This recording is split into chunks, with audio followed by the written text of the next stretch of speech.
and tonight we have a mega compilation of some of my favorite paranormal stories from the last few months. I am currently preparing for daily videos, which begin on Monday, and so I have a lot of editing and scheduling to do over the weekend, but I couldn't leave you guys with nothing, so I thought a mega comp was in order. We haven't done one in a while. Also, you'll notice that there is a silent walkthrough of the shop available on the screen right now. I figure this is a great way to showcase what's available in the shop. Most of the time when I add new items, it's not a huge launch like the apparel collection was. It's usually a few new prints or a few new stickers or, buttons or whatever. So I figured that having this silent walkthrough at the beginning of every video will give you guys the opportunity to sort of shop before you shop, right? So you can see what's available, you can see what's new, and if you see something interesting, you can head on over to ravenreadshorror.com. And if you don't see anything interesting, then you can feel free to simply listen to the video as usual. So I will update this as items are added. You'll probably notice there's already a few new items. A bunch of new stickers were added today. And yeah, this will probably update quite frequently. But I know some people get tired of the very long introductions as I explain the 20 million things that I added to the shop. So I figured this is a good way to showcase what's there for those who are interested, and it won't interfere with the listening experience of those who are not. So that is what I will do going forward. I really appreciate all of your interest in the launch of video. I was really excited to premiere that. I know it was a very last minute premiere and I apologize for that, but it was very exciting to hang out with those of you who could make it, and I really am glad so far that you seem to enjoy the designs. I had a lot of fun making them. Also, one last update before we get going into this compilation. The manufacturer that I use has added 2X as a size to the unisex tees. So I will be updating that accordingly in the shop. So for those who are hoping for some larger sizes, I know I like my shirts to be larger because it's comfy, and so I thought that was a little bit of a limited size range, but it was what we had available. But they are back in stock of 2X, and so they have added that. So I will be adding that very shortly to the listing. Okay. Now that all the updates are out of the way, I am super excited to present this compilation to you. Also, for those of you who have been asking, yes, Whispered Wednesdays will be making a return starting next week. I have a couple of them already prepared, so I know some of you were very eager to have those back on the channel, and so they will be back. However, Wednesdays will probably end up being a 2-video day, because I'm going to post a regular video as well for those who aren't interested in whispered content. Alright, so that's all we had for today. You guys know what time it is. It's time to get comfortable, grab a cup of coffee, grab some tea, and get ready to take another journey into the night.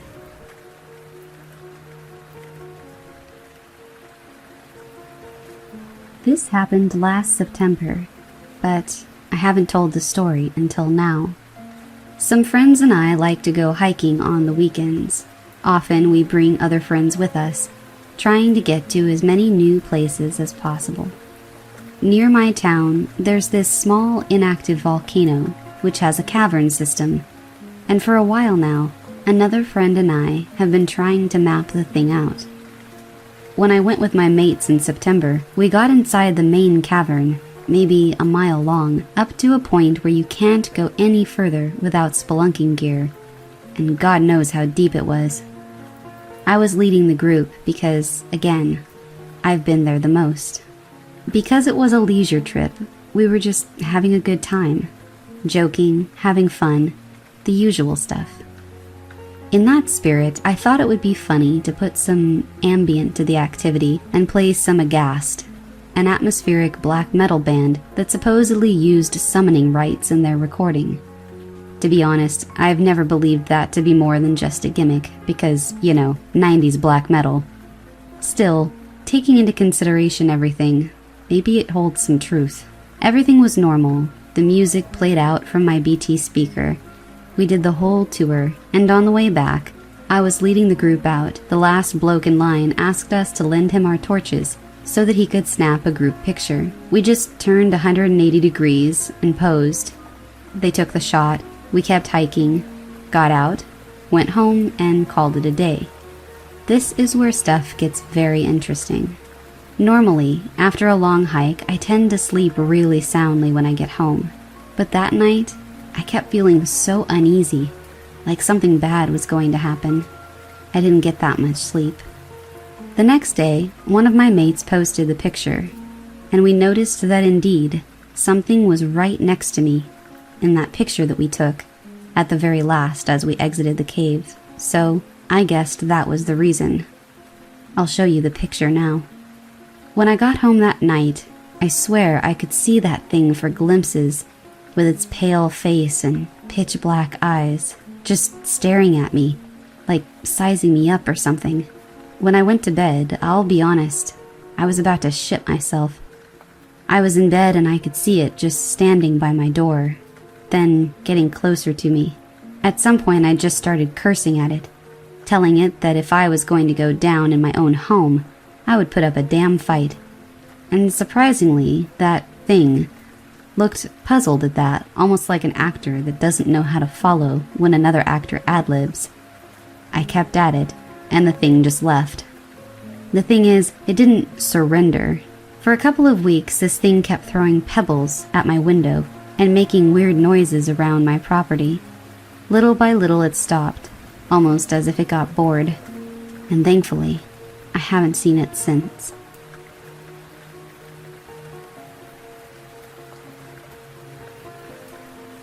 It's been a little while now since this happened.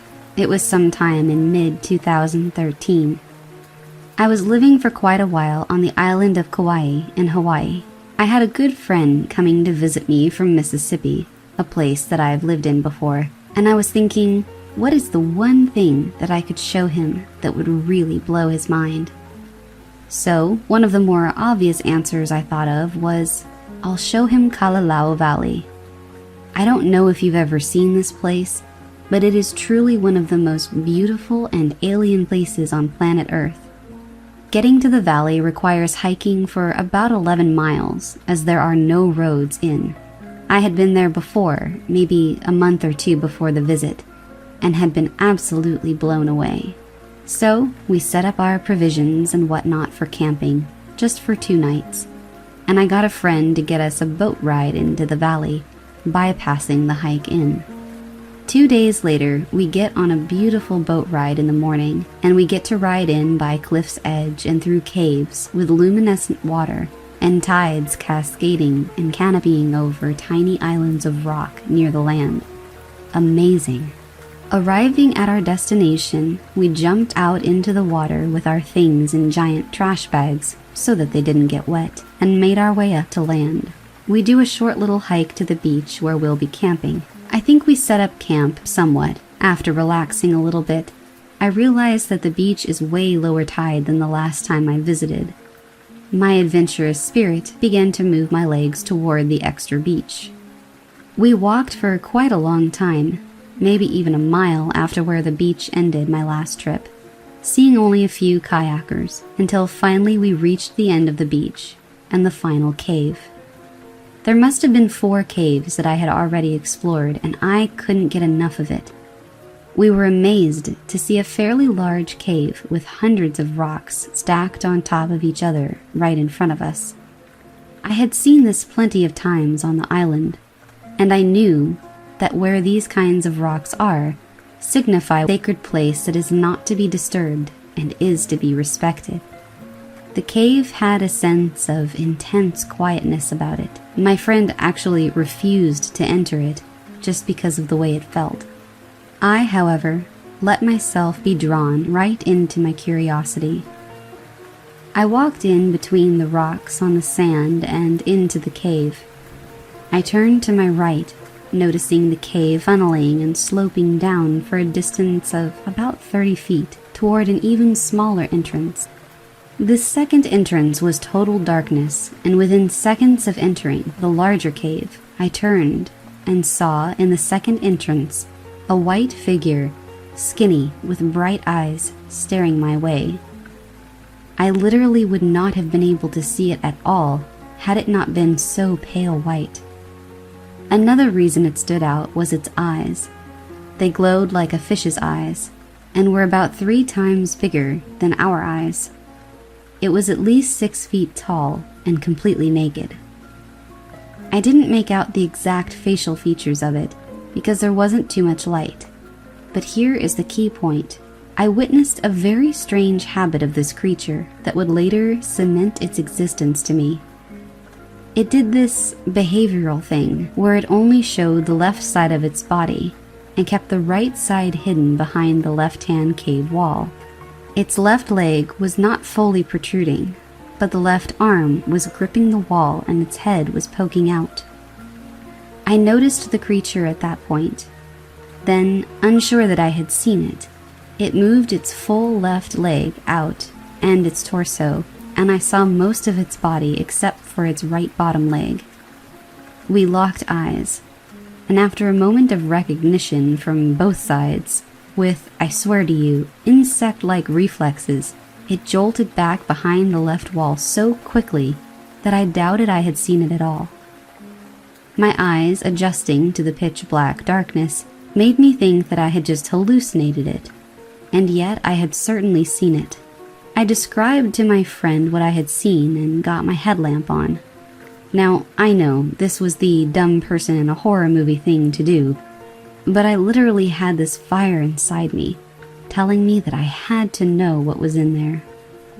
I felt like I had made contact with something really important, and I had this longing that honestly came as a surprise to me with its intensity and inspiration.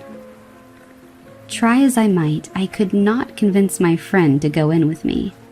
I was like, come on, man, I really don't want to go in alone, just come with me. But he was way smarter than I was, and stayed watching me at the entrance. I tried 2 times to go beyond the threshold of the pitch-black second cave within, but I was too afraid. But when I tried to leave and just let it go, in my mind, I just couldn't. How could I act like I just didn't care and leave? On the 3rd time I made it in, treading slowly, checking the ceiling with my headlamp because honestly this thing can probably climb walls as far as I know. Inspecting quickly, I noticed the whole room was definitely empty. The second cave wasn't very big, but what I did notice was that to my left, the ceiling sloped down to the floor, and near where it would have met the ground was an opening. It was about 3 feet from the floor, and there was a little pool of water there that could have led into another cave beyond, or who knows what. At that point, I knew my limits.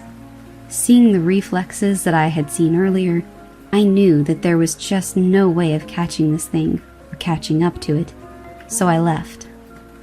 My friend and I went back to camp, got some dead-ended answers from some locals about our experience, and went to sleep that night feeling somewhat awkward, knowing what could be out there in the dark. We were both a bit skittish, I remember now, with any kind of sounds that we heard that night. I still don't know what I saw, but I affectionately refer to this creature as the cave dweller. I definitely have my own personal opinions about the sighting. I don't think that it's a demon or evil. I didn't feel threatened or scared in any rational way. The only thing that was threatened was my belief that things like this can't exist. I had this feeling like we were both at the same stage in our lives. I know it sounds weird, but it's hard to explain. But I had this feeling like we were both mirroring each other's respective experience in that one moment. I had this idea that I had a similar effect on it as it had on me. Maybe out of ignorance of my being there, or maybe because I didn't just scream and run away. It saw me, and there was recognition in some way. I understand a little more how silly it is to expect that things that don't happen to people every day, or maybe even ever, can't happen at all. At a time in my life where I'm growing more and more rational, I felt incredibly honored to have had this experience, which opened my mind to what really could be out there. I've seen a few videos with creatures like the one I saw. A great many of them I believe are fake, and I did my best to research the ones that I thought were actually real. When I first left the cave, my mind went through all the scenarios of doubt. I also took pictures of the cave because at first it was just genuinely amazing to me. But here's the frustrating part. I actually filmed a video that ended just minutes before I saw the creature. But I guess that's how these things go. I hope someday I find out what that creature was. But in any case, it still remains one of the most magical experiences of my life.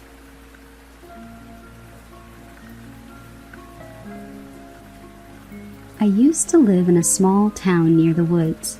My family used to camp there a lot. About 8 years ago, I lost my mom to cancer of the liver, so it was just my dad and 19-year-old me. A few months later, my dad wanted to go camping. I thought it was a great idea, so I could refresh my mind and disconnect from the world. Since I was an only child, my dad let me bring my cousin along. He was my age and we got along pretty well, so I thought that was a great idea too. We arrived at the place and started setting up the tents and started the fire when the sun had just begun to set. At about 1 a.m., my dad was already asleep. My cousin and I just couldn't sleep for some reason, so we decided to go for a walk until we got tired. We told my dad, grabbed some flashlights, and walked around the woods. The whole time, my cousin and I just talked about girls, sports, the fact that his parents were divorcing, you know. Eventually, we found a cave, and being the naive 19-year-olds that we were, we went in. Despite the dripping of water, there was no sound inside the cave at all. Something we found amazing was this blue glow inside that was coming out of some tiny ponds. It illuminated the whole cave. We got to a point where the cave got pitch black, and that's when we started to hear a hissing. It wasn't just a normal hissing. It sounded kind of malicious. We both looked at each other with a, "Did you hear that?" face. We turn on our flashlights and point them up, and what we saw haunted me for years to come. It still haunts me. There were webs covering what seemed to be bodies hanging upside down. Some were slightly moving, like if they were alive, and there was some muffled screaming coming from some of them. But at a distance, we could see it. The spider. It was huge. We could only see its head and front legs, and it was about 30 feet wide. Its eyes and legs had the same subtle blue glow that the water had, and there it was again, the malicious hissing, but louder. My cousin and I just stared at this thing, frozen in fear. It started coming down to us. I looked up at the walls to see smaller, yet still pretty big spiders crawling down to get to us. It was then that something inside me woke up, and I pulled my cousin's arm, and we sprinted for the entrance. The hissing got louder and louder until eventually we got out of the cave. We arrived at the campfire and woke my dad up by screaming in fear. "Hey, relax, what happened?" he asked. "Bears," was the first thing that came out of my mouth. Somehow that was enough to convince him to go back home. What followed was intense arachnophobia and fear of the dark. For me, at least. My cousin never talked about it. I have so many questions. What was the glow on the water? Where did those things even come from, and how were they so big? And the fact that this thing is out there, probably eating any poor bastard that goes in, and that my cousin and I were probably the only people to ever come out of that cave, just terrifies me. I know that this story is difficult to believe. Some people have told me that maybe a mutation from bacteria in the water could have made the spider so big. Maybe it was some sort of mutant colony that hadn't been discovered. Well, at least not by anybody who lived. But mostly I think I just sound crazy, so I don't tell the story very often. But it did happen, and it haunts me to this very day.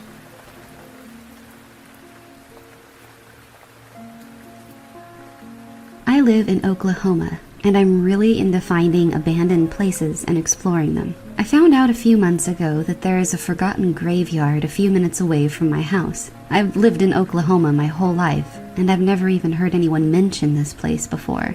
So I looked it up and did more research on it to make sure that I wasn't walking into something crazy where I could possibly be harmed. I found out that it was a site of an old schoolhouse and that there was no marker, so people had basically just forgotten that it was even there over the years, unless they had a loved one that was buried there. I waited until daylight to go, just in case, because I wanted to be able to see everything around me, since I was in the middle of nowhere. I ended up asking my sister if she wanted to go with me so I wouldn't be alone, and God am I glad I asked her to come, because I never thought I would see what we did. We woke early the next morning to go before it got hot, because it was summertime. It was 10 minutes away from where I lived, so it was an easy drive. Finding the exact location was the hard part. Once we found it, we pulled in and got out to start looking around. The grass was all overgrown and you couldn't really see the headstones anymore, so we had to be super careful walking around because we didn't want to step on anyone. We walked around for an hour or so, and then we stumbled upon this opening where the old schoolhouse used to be. All of a sudden, out of nowhere, it sounded like something or someone was running right at us, but there was no one else around. Like I said, we were in the middle of nowhere.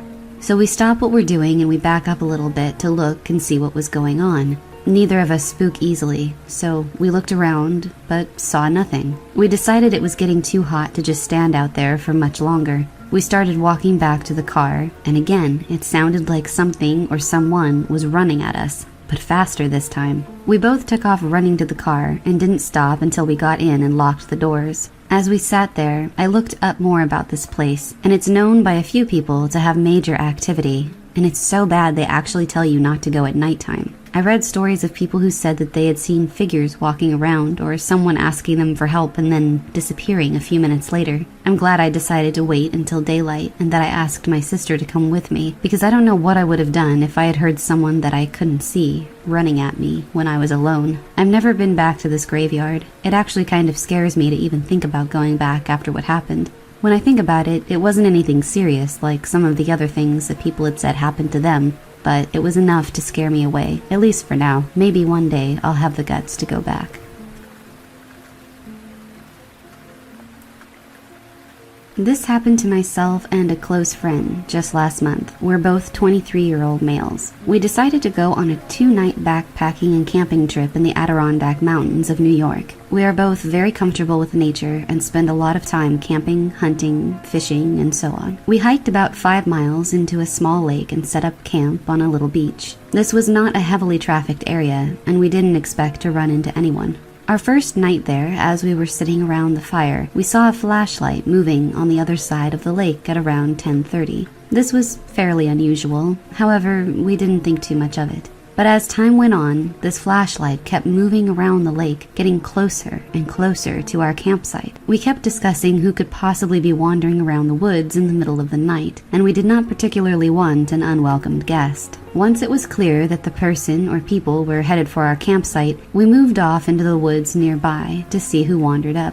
I took a small axe with me, and he had a .22 rifle. Now, we weren't expecting trouble, and we certainly didn't want to make any, but we figured we might as well cover our bases. Now, the moment of truth. The flashlight comes near the light of our fire, and it's one man. He has a beard and is probably in his mid-40s. The scary part was that he was carrying what turned out to be a pump-action shotgun. He walked around the campsite a few times, and then proceeded to enter our tent. After rummaging around for a minute or so, he came out and started yelling, "I know you're out there. Why don't you come out and say hello?"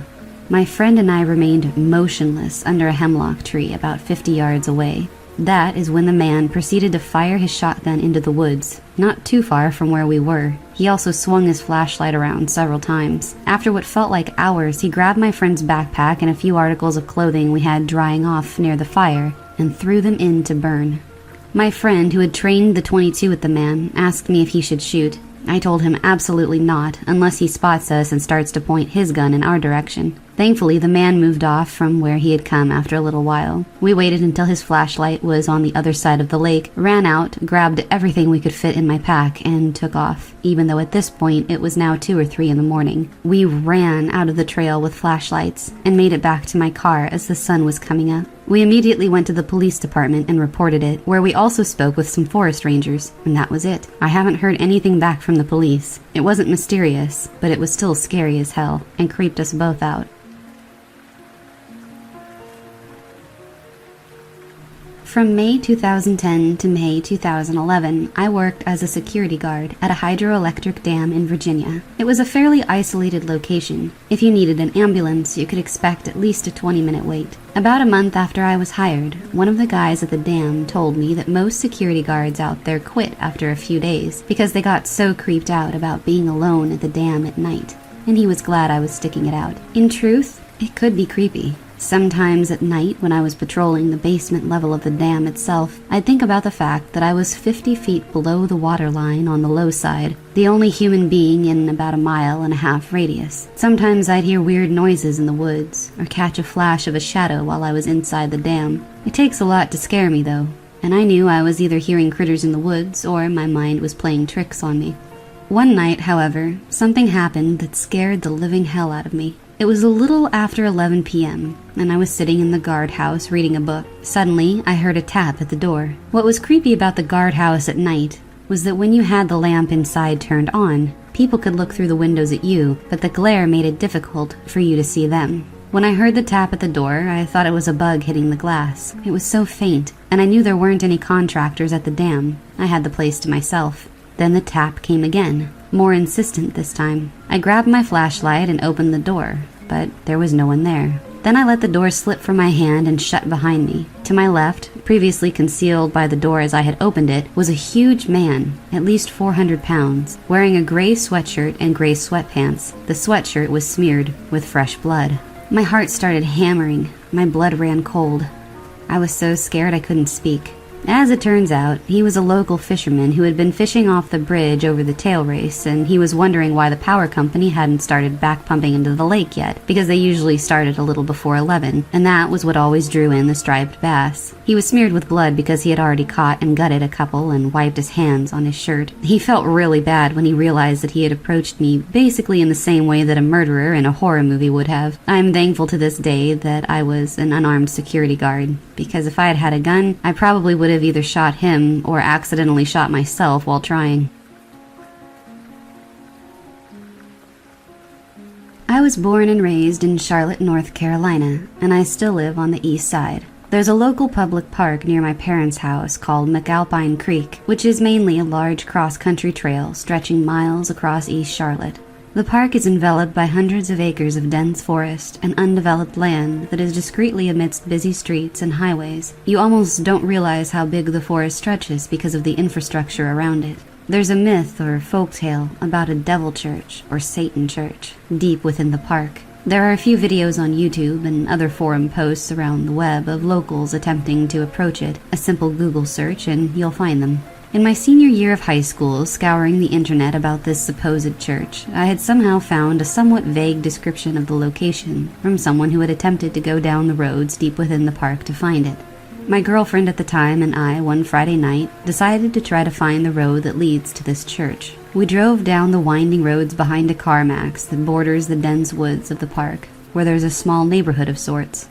I think I had gotten 2 street names that were in close proximity to the spot. Cautiously driving down these quiet and dark roads, we had found a seemingly abandoned dirt track offshooting from the paved road. Keep in mind, there are almost no street lights anywhere. While driving for about 2 or 3 minutes, there had been a pickup truck in front of us, maybe 50 feet or so. Upon seeing the dirt track and our interests, we began to slowly pull onto the dirt track. Simultaneously, the pickup truck ahead of us abruptly stopped and sat in place. We noticed this, having fully pulled into the dirt road at this point, and immediately stopped and stood frozen in panic. The driver of the truck quickly put his or her car in reverse. We could see the rear reverse lights turn on, and began to immediately back up towards us. I threw my car in reverse in panic and attempted to turn back the way we had come. I was able to get turned around and back into the drive fairly quickly. In reverse, the driver of the truck was accelerating very quickly toward us. I floored the gas of my Nissan Altima, and the truck driver followed us for a few seconds, and then stopped. We never looked back. We never found the supposed church, but this happening scared the hell out of us, and I've never even considered attempting to go back. I lived in Germany for many years while my father was stationed there with the U.S. Army. We lived off base in private housing, and I loved it. That country is amazing. The vast forests, the mountains, the countryside, the farmlands, the little towns, everything. I quickly became really good friends with some local boys whose parents owned the town's dairy farm. We were always in the forests, running around and exploring, fishing, playing army, etc. I was around 8 or 9 years old at the time. I'm 37 now. One night, stayed late at the farm hanging out with the guys, left about 9 or 10ish. It was dark, but the moonlight gave pretty good vision that night. I remember that. I lived just across the soccer field and a small cornfield from the farm. As I'm walking through the soccer field, I see a bit of movement, just real quick, from the corner of my eye along the tree line at the edge of the field. I quickly stepped up my pace. As I turned to take my usual path through the cornfield to my house, I see at least a half a dozen silhouette figures emerge from each side of the rows of corn on the sides of the path. I froze. They just stand there, and then there's one behind me. Before I can snap around and haul ass, he asks in German where I was going. I turn around now, and what I see surprises but also relieves me. I answered in English and told him that I was heading home. He was then curious about my English. As it turns out, it was a team of Special Forces operators. I mean, these guys were decked out in so much tactical gear, I couldn't comprehend how they were able to move so stealthily. Night vision goggles, packs, bags, weapons. There was even a dog. They looked like total fucking badasses, if I'm being honest. They were out there using these small towns off base to do some training. I just happened upon them this particular night. I'll never understand why they chose to break cover and show themselves. They could have just as easily stayed put, and I would have walked right by them none the wiser. They walked me home as it was on their way back. So it started off creepy for me, but it was actually pretty cool. It's an experience I'll never forget that always stays with me, but I'll also never forget seeing those silhouettes come out of the cornfields. I used to live deep in the Santa Cruz Mountains and often hiked and camped there growing up. As a teenager, I went hiking on a secluded trail, and as I often would, I'd take a nap on a sleeping bag. I would take off my shoes and dip my feet in the creek. One day, I woke up and my shoes were gone, and in their place was a pile of rocks. I still can't explain that one, and it still freaks me out. I moved back when I was 25 and rented a small cottage on a very large property far up in the mountains of Bonnie Doon. It was really rural and secluded and pitch black at night. I'd often hear screams of coyotes in the distance. We had some cats on the property that were friendly, and one had a litter of kittens. They were really cute, and I would take them in and feed them. There was a point where I was all alone on the property, and one morning I came out and one of the kittens was laid across my doorstep, dead. No trauma, no sign of anything wrong with it. It wasn't even cold enough for them to freeze. The little kitten I had played with the day before was dead. This happened for a week until all the kittens were dead and laid somewhere near my door in the morning. I was terrified. Soon after, things started disappearing from my cottage. I ended up leaving pretty quickly. I never felt a sense of ease in those woods. They scared me my whole life, and I don't know why.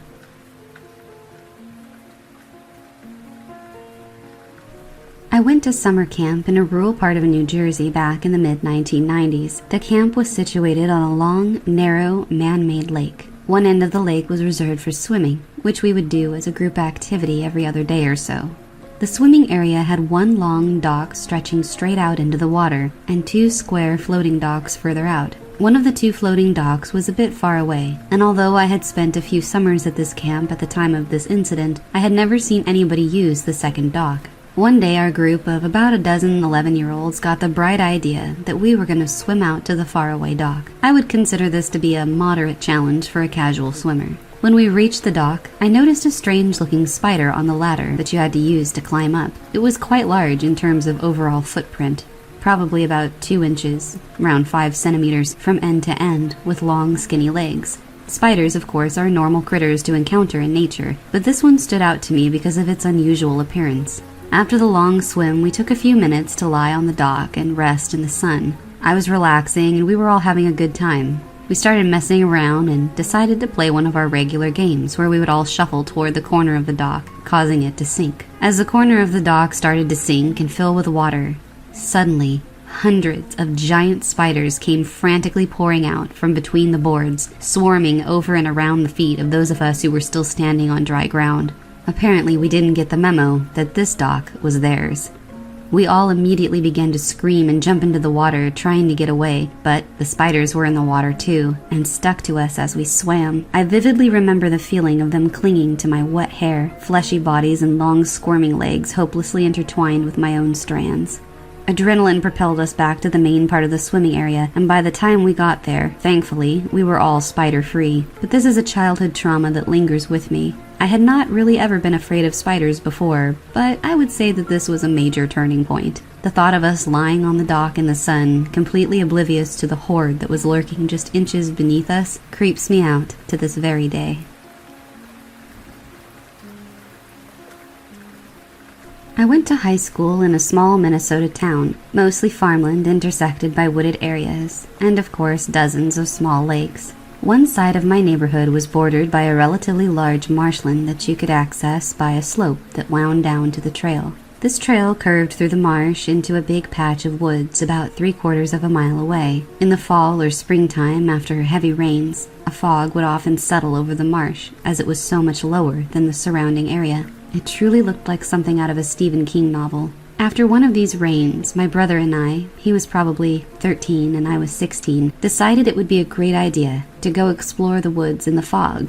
Although the sun was setting fast, we knew that we could make it to the woods in about 10 minutes if we left immediately. We grabbed a couple of flashlights, knowing that it would be dark by the time we got home, and headed for the trail. Once we were on the trail and moving, it hit us just how thick this fog was. We had only been walking for a minute or two, but we had absolutely no visibility behind us and 5 to 10 feet max in front of us. We continued walking for a few more minutes, bullshitting about hearing noises and seeing red eyes in the distance the whole time, until we came to a curve in the trail. This curve signaled that we were only about 100 yards from the entrance of the woods. At this point, there's a small lake on the left side of the trail and miles of marshland on the right. It's important to note that we have moved farther and farther away from any houses. Our house was the closest to the trail, and the trail moved away from our neighborhood rather than bordering any backyards. We began walking past the lake, and then we heard a splash. Definitely larger than a fish jumping, but we had no idea what else could have made that noise. We stopped, waited, and upon hearing nothing else, continued on our way. We couldn't have been going for more than about 15 seconds when we heard cracking and shuffling in the brush up ahead and to our left. We stopped dead in our tracks and waited. At the end of our eyesight, which could only have been about 10 feet, a figure stepped out from the brush bordering the lake.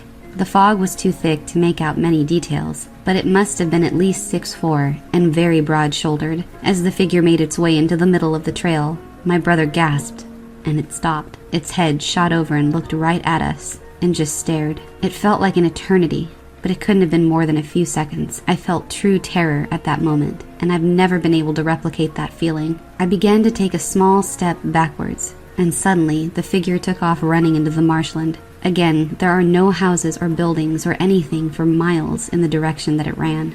Suffice it to say, my brother and I sprinted back to the house faster than I've ever run in my life. I still don't know what or who we saw that day, and honestly, I hope I never do.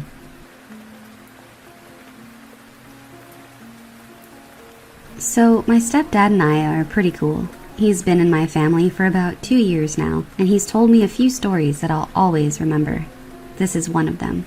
He's a hunter, and he's always hunted with his family and friends from church. One weekend, he and some guys from church were hunting rabbits using dogs. While they were in the woods, they passed an abandoned barn, probably because there was a farm not far away. They kept going through some thick brush until it opened up into a less thick forest. In the trees, there was what seemed to be a squirrel nest, but these were different. They were big enough for a person to lie down in. When they got there, the hunting dogs started barking and ran into the trees that held the nests, as if there was some kind of animal up there. My stepdad and the other men grabbed the dogs and kept walking, because they figured it was just raccoons, and they were only after rabbits. They kept combing the woods, and the dogs jumped one rabbit, which one of the men shot. After he shot, however, one of the shells failed to eject, so he went back to the truck to fix the gun. As the rest were hunting, they heard a shot coming from the direction of the truck. They walked back, thinking he had shot another rabbit. When they started on their way back to the truck, they met the man walking through the woods to meet them. He told them how he had fixed the gun and sat down to eat some crackers he had bought at the gas station before the hunt. He said that as he was eating, the shotgun went off, even though it was a couple feet away, lying on the bed of the truck. He also added that he clearly remembered the gun's safety being on.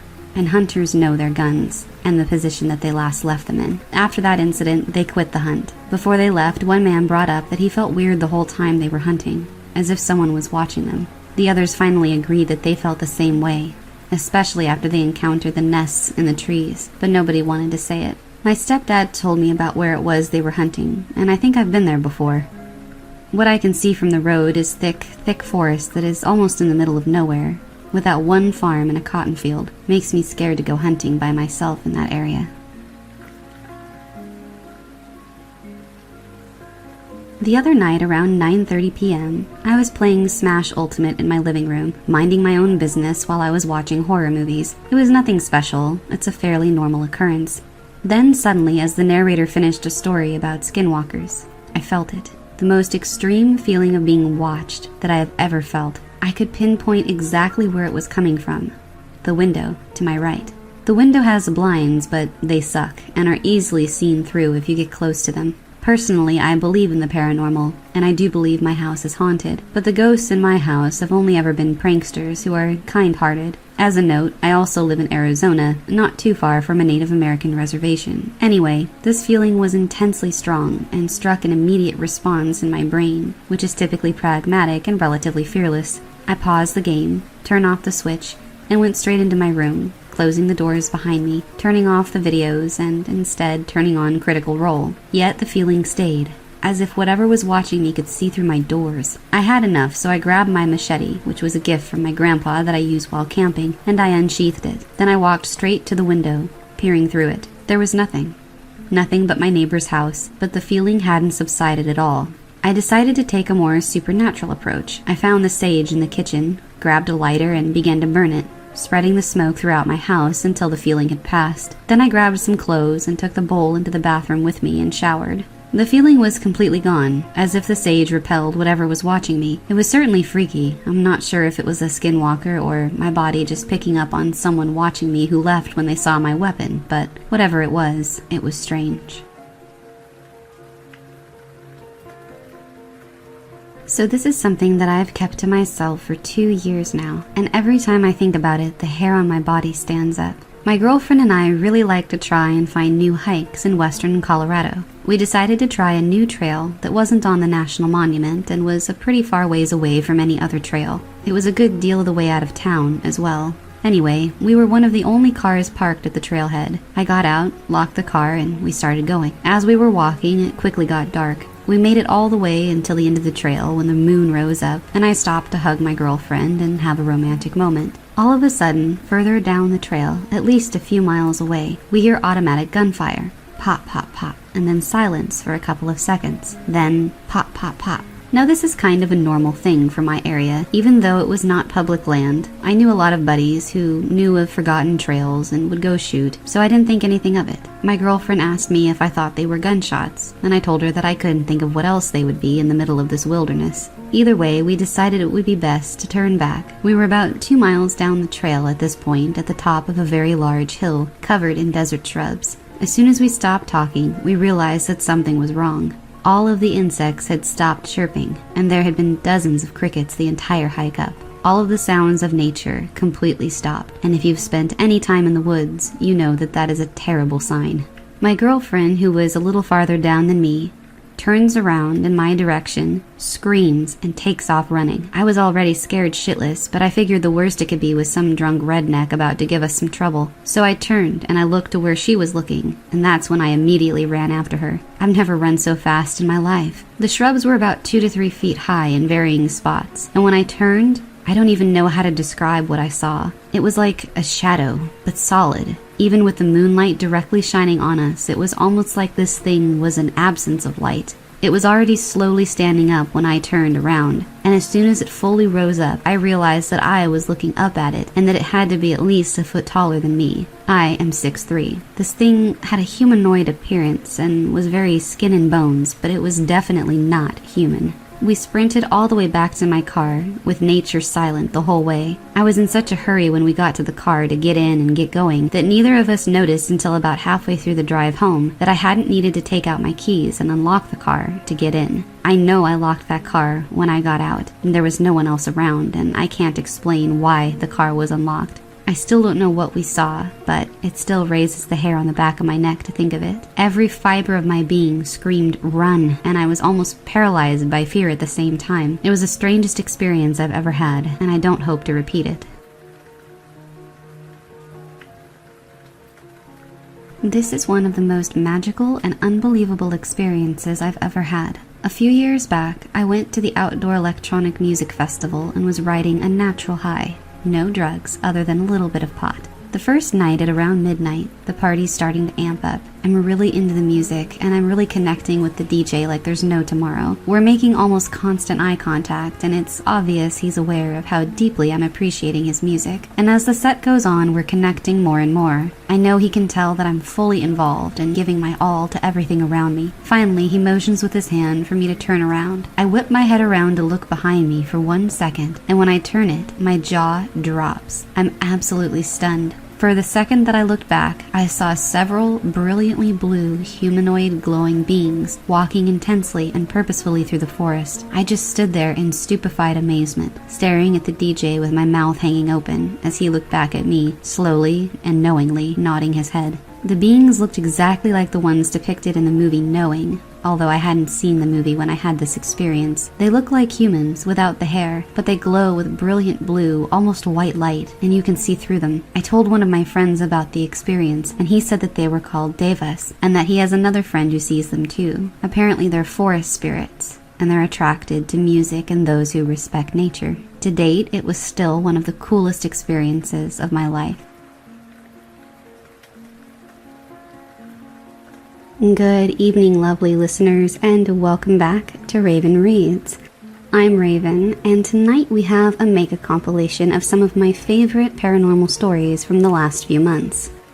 I am currently preparing for daily videos, which begin on Monday, and so I have a lot of editing and scheduling to do over the weekend, but I couldn't leave you guys with nothing, so I thought a mega comp was in order. We haven't done one in a while. Also, you'll notice that there is a silent walkthrough of the shop available on the screen right now. I figure this is a great way to showcase what's available in the shop. Most of the time when I add new items, it's not a huge launch like the apparel collection was. It's usually a few new prints or a few new stickers or, buttons or whatever. So I figured that having this silent walkthrough at the beginning of every video will give you guys the opportunity to sort of shop before you shop, right?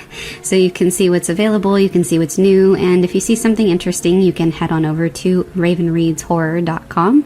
And if you don't see anything interesting, then you can feel free to simply listen to the video as usual. So I will update this as items are added. You'll probably notice there's already a few new items. A bunch of new stickers were added today. And this will probably update quite frequently. But I know some people get tired of the very long introductions as I explain the 20 million things that I added to the shop. So I figured this is a good way to showcase what's there for those who are interested, and it won't interfere with the listening experience of those who are not. So that is what I will do going forward. I really appreciate all of your interest in the launch of video. I was really excited to premiere that. I know it was a very last minute premiere and I apologize for that, but it was very exciting to hang out with those of you who could make it, and I really am glad so far that you seem to enjoy the designs. I had a lot of fun making them. Also, one last update before we get going into this compilation. The manufacturer that I use has added 2X as a size to the unisex tees. So I will be updating that accordingly in the shop. So for those who are hoping for some larger sizes, I know I like my shirts to be larger because it's comfy, and so I thought that was a little bit of a limited size range, but it was what we had available.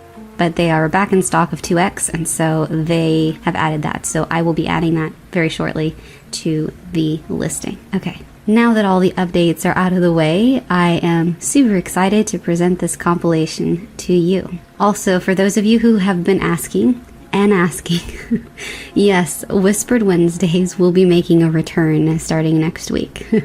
I have a couple of them already prepared, so I know some of you were very eager to have those back on the channel, and so they will be back. However, Wednesdays will probably end up being a 2-video day, because I'm going to post a regular video as well for those who aren't interested in whispered content. Alright, so that's all we had for today. You guys know what time it is. it's time to get comfortable, grab a cup of coffee, grab some tea, and get ready to take another journey into the night.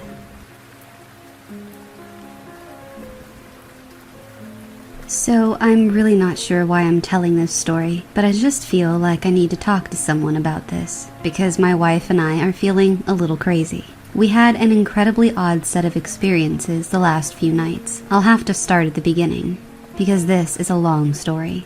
In the late summer of 2018, my wife's cat of 15 plus years finally wound up passing away. He had been with her since she was 11, and his loss was incredibly hard on the both of us. We lasted about a week before we wound up taking a trip to our local shelter, just to spend time with the animals. When we got there, they had a few cats set up in a little mobile play cage to be on display. Almost immediately, one of the cats began throwing itself at the plexiglass door to her cage when she saw us. We walked over, and she was desperate to get to us, and when the volunteer opened her door, she leapt into my arms. Being suckers and feeling oddly attached, we took her home that day. We named her Nala. She was a rescue and had apparently been starved and mistreated by her previous owners, and had serious health concerns that had been plaguing her. She was incredibly timid around all of the staff, but not around us at all, which they commented on at large.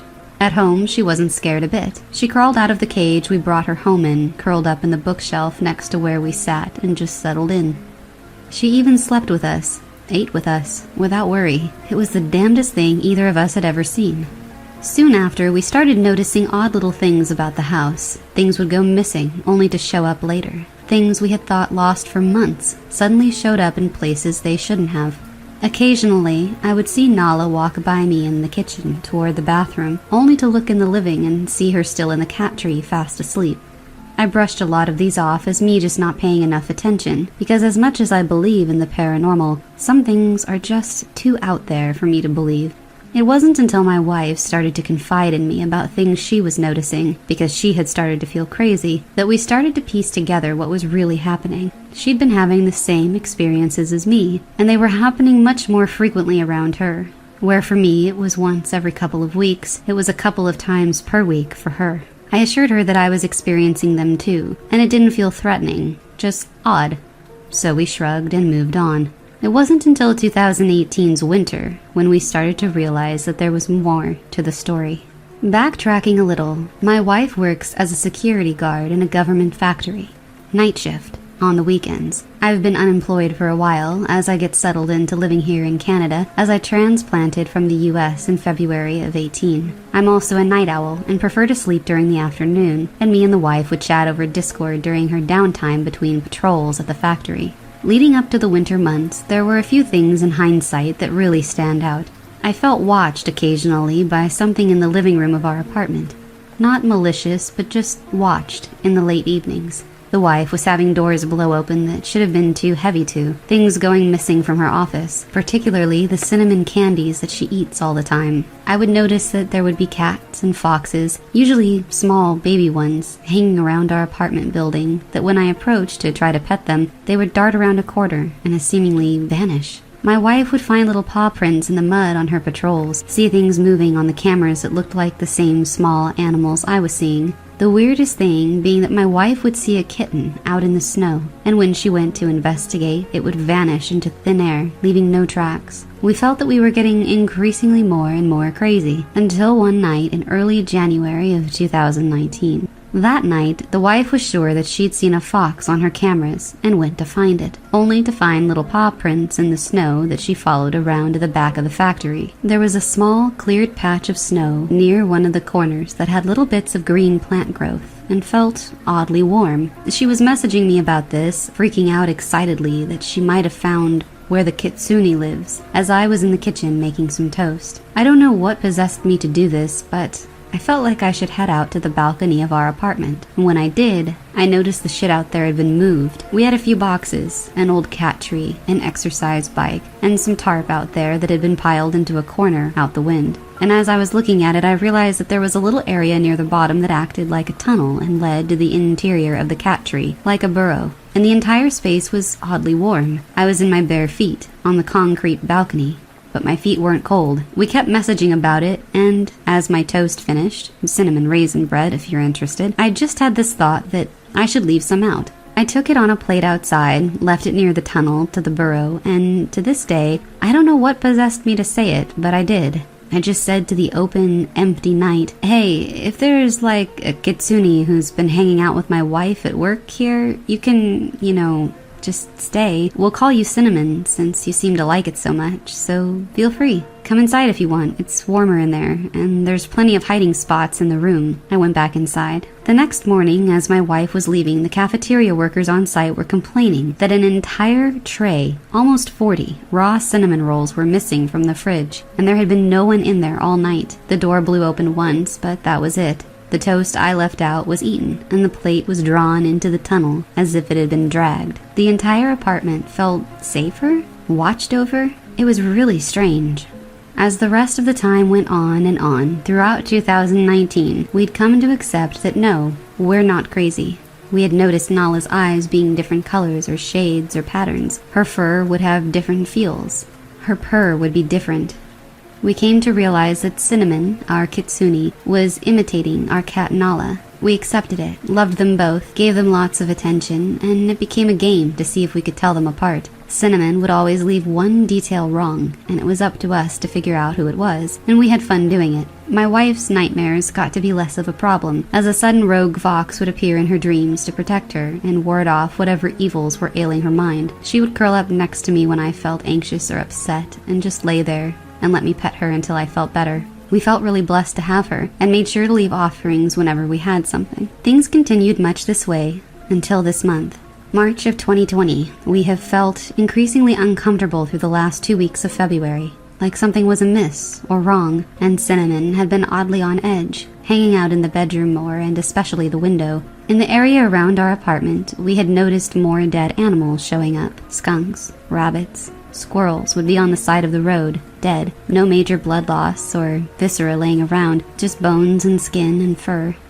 Sunday the 8th was the day when things got scary, I guess. Really scary. It was sometime in the early morning, maybe about 4 or 5 a.m. There was that dull blue light that you get from the moon on really clear nights. All of a sudden, the room lit up with this awful azure blue light from the window. We were laying down reading, and both me and the wife just felt seriously uncomfortable and yet utterly entranced by this light. We both were silent and felt like we shouldn't move or make a noise, and we just laid there. It didn't move or flicker or change in intensity or color or hue, and it was dead silent. Not a single fucking sound. After the 15 minutes, we heard some kind of disgruntled mumbling, and then Cinnamon burst into the room as the light disappeared, and she just looked incredibly on edge, fur standing up straight. It passed, and we kept talking about it, but we didn't think anything much more about it, just another odd happening in our life. Then, last night, Monday, March 9th, we were both sitting in the room, window open, fan going, and Cinnamon was with us. It was about 11 p.m. We heard this god-awful noise and quickly shut off the fan to listen. It sounded like a mix of metal on brake pads and the sound of a fire sputtering out. That's the best I can describe it. Immediately, Cinnamon looked on edge and stared up at the window, before settling in and continuing to stare up at it. Steadily, the noise got louder, and then it changed. Now it sounded like hollow objects that resonated, being dragged across the ground and knocked against things, mixed with the sound of bass-boosted, stretching rubber, and the wind was howling. This continued for a solid 30 minutes, before we both felt something leave, and the atmosphere physically get lighter, and we breathed easier. Cinnamon then laid down and promptly fell asleep, breathing heavily and looking exhausted. It was only then that we realized there were no other noises. Again, it was deathly silent. No birds, no scuttling animals, no cars. The entire time it was wind and these fucking horrifying noises. I'm not sure what's going on or what we're experiencing now, but it feels scary. We know we're protected because of Cinnamon, but I just want to know what's going on. Dead animals, weird noises, oppressive presences, and the lack of anything else living, seemingly making a noise in the area. Update. So things were quiet for a day or two, nothing too terribly sketchy at all, until we had a realization one night. I mentioned it before, but we're night shift people. We're awake all evening, and we sleep during the day. So we're up cooking food on Thursday, and we have a realization that one of the street lights has gone out, which isn't unheard of. It's the one down the street from us, 2 houses down. In general, this street is pretty poorly lit, so like I said, not unheard of. But I had this inkling of, well, what about up the street from us? So I headed out to our balcony to look, and sure enough, both streetlights up the street are out. Odd, but whatever. They're going out in the order that they were put in, probably. The next night, another goes out, then another, then another. It's almost a ritual now to check the streetlights around 3 a.m. just to see, and finally, last Monday night, they're all out. As we're coming back from shopping that day, we see an ambulance pull onto our street, which isn't unheard of either. We live across from a bunch of assisted living apartments for the elderly, and they have issues happen a ton, unfortunately. Except this time the lights are turned on, but there's no siren. They pull all the way down to the end of the street, park in front of one of the elderly apartments, and then head inside with a stretcher. Up until then, all the major activity had stopped. No lights at night, no weird noises, nothing at all beside the continuing dead animal corpses that a few of our friends had mentioned as well. Tuesday night was fine. Wednesday night was fine, but the air felt heavier, oddly enough. Already, tonight is a fucking shit show. Just about 20 minutes ago, I had the most bizarre noise echoing through the apartment from outside. I'm struggling to actually describe it. It was like hoofbeats, but instead of being bassy and echoey, it was trembly and higher. It was like 3 sets of things making this noise in rapid succession, slightly off rhythm from each other, making almost a slap-slap sound, and it lasted for about 30 seconds before stopping. I woke up my wife, who didn't hear it, but thankfully our roommate was home at the time and they did hear it, but they assumed it was a weird effect in the music they were listening to. So I have confirmation finally, outside of me and my wife's mentally damaged perception, that weird shit is happening. Cinnamon was in the room as well and looked very tense and on edge as it was happening, but seemed to let it go and has relaxed again. I don't know what to make of any of this. I don't know if our house is possessed. I don't know if we have some kind of attachment. I really don't know anything, but I would love to figure it out.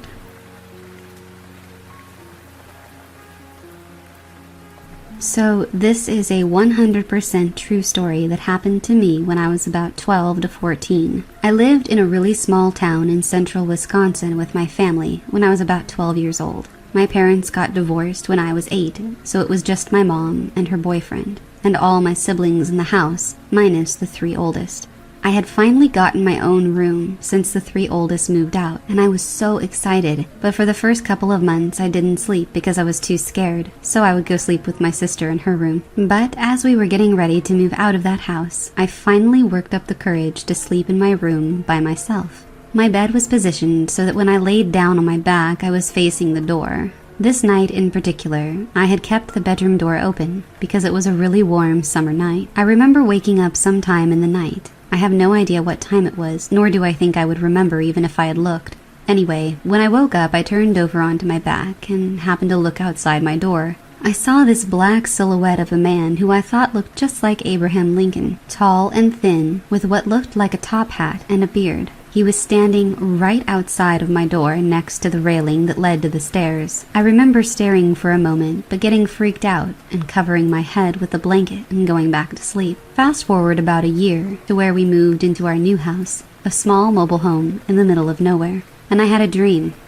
In the dream, I was back in the old house, my childhood home. I remember all I could think was, I'm home. It felt so calm and so familiar. Everything was exactly how I remember it, down to my messy room.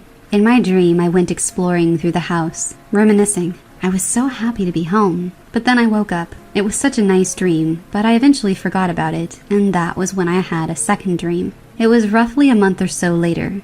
I was back in my old home, but something was off. As I was walking through my home, I realized some things were missing. The china cabinet in the dining room was missing. The stereo we had in the living room was gone, and so on. Just little things that were missing. It didn't feel as familiar or happy as the last dream that I'd had. But then I woke up yet again, and, just like the last time, I eventually forgot about it. Fast forward again to probably 2 or 3 months later, and I had a third dream. I was back in my childhood home, surprise, surprise, and again things were missing, and the whole energy just felt off. I remember feeling very uneasy and uncomfortable there, but I couldn't leave. And then I saw it again, the Abraham Lincoln looking shadow that I had seen a year before. He was just wandering the halls upstairs. I got really freaked out and tried to leave. But then I woke up again. Again I forgot about the dream, not too long after.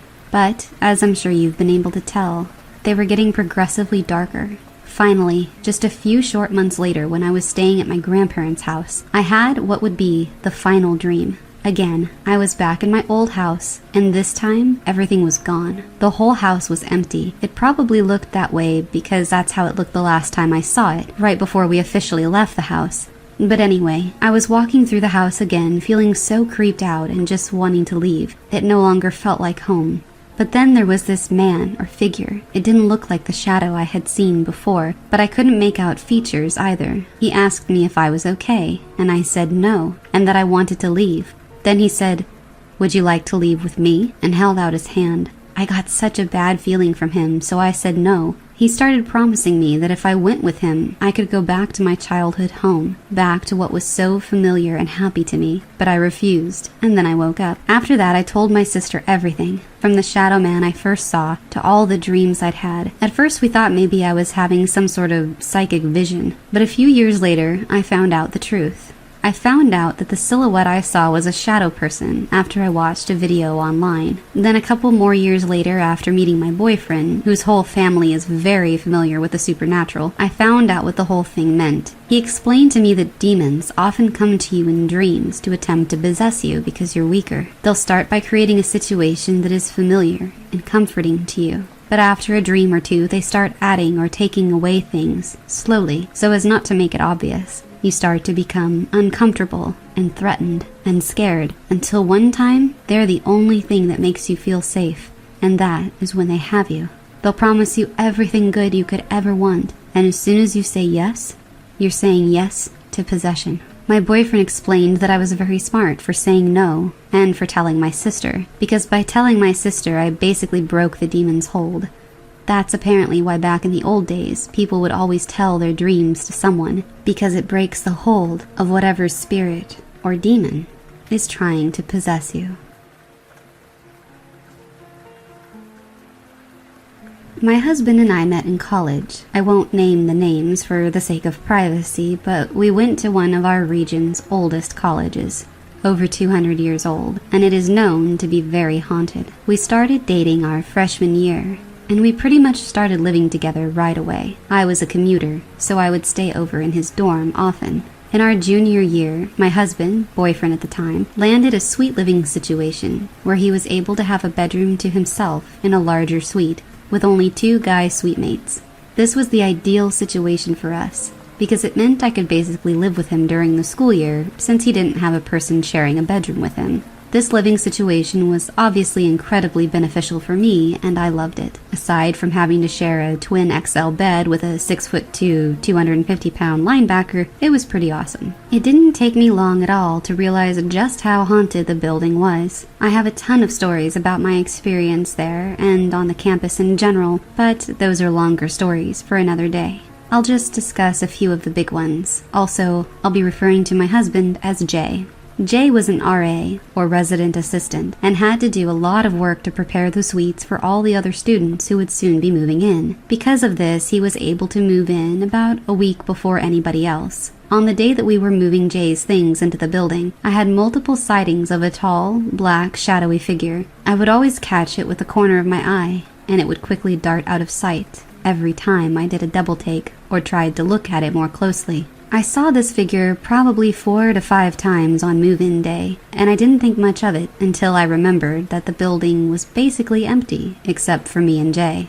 Other experiences include hearing voices, hearing scratching, banging, thumping, at times when it could not be explained. A very creepy night alone on campus during a holiday break when a major storm hit and all of the power went out, and more.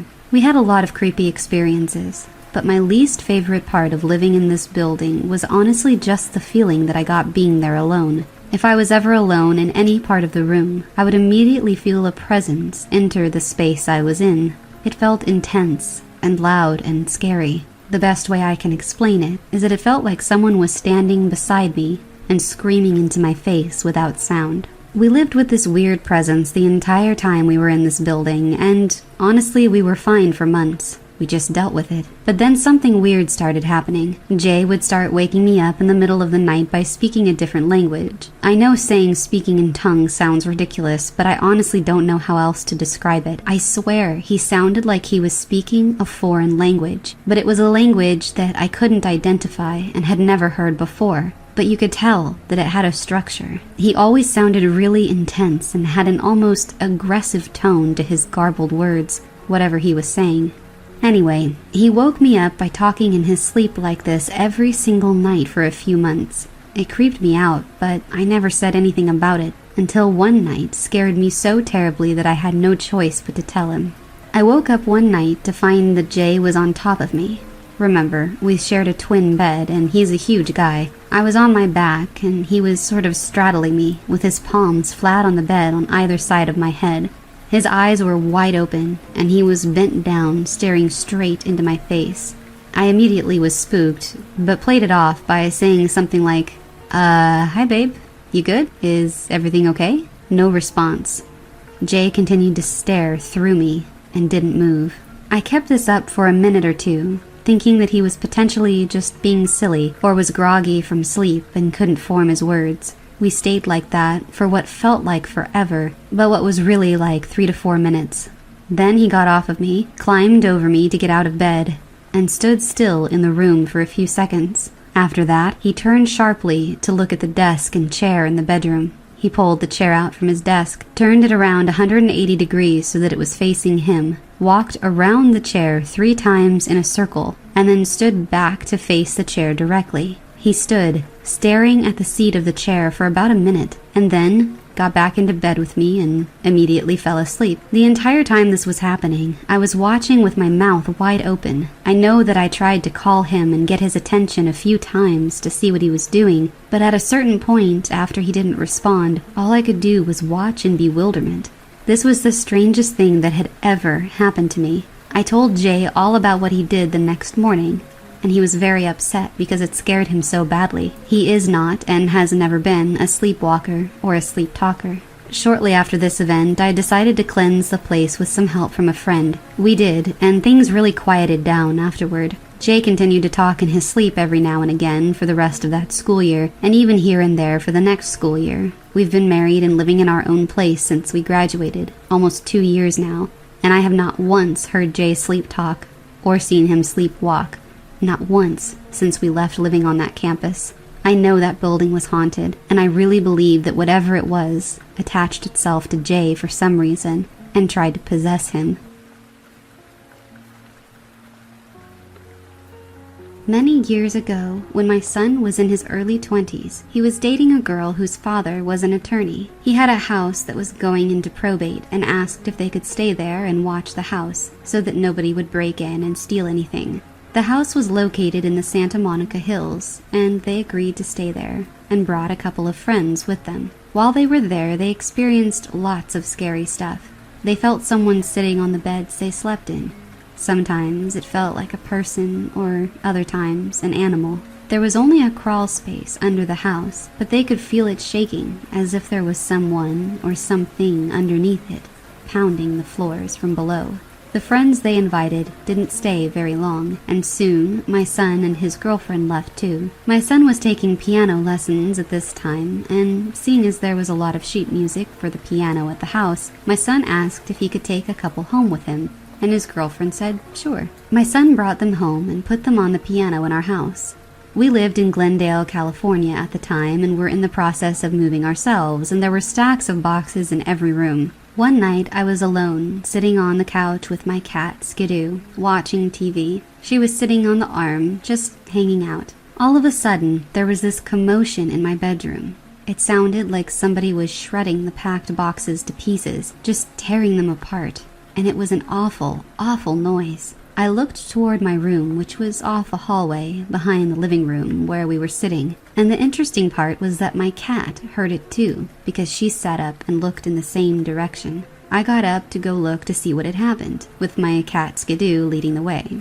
I expected to see the boxes and everything in them completely demolished, but when I turned on the light, there was nothing. No boxes were torn. Everything was in order, just as I had stacked them. A few days passed without incident, but after a weekend of more packing, my cat and I were sitting watching TV again, when all of a sudden we heard the same sound again. This time it was in the dining area. The room was dark because the lights were off. The dining area was right next to the living room. You could see it from where we were sitting. The noise was awful again. It sounded like a big animal ripping apart the boxes. And this time I was a little scared because I'd never heard anything like that. And my cat was scared too. I summoned up the courage to go in and turn on the light. And again, there was nothing out of place. I expected the boxes and dishes in them to be demolished, but everything was just as I left it. That was definitely a WTF moment for me. A week passed and nothing happened.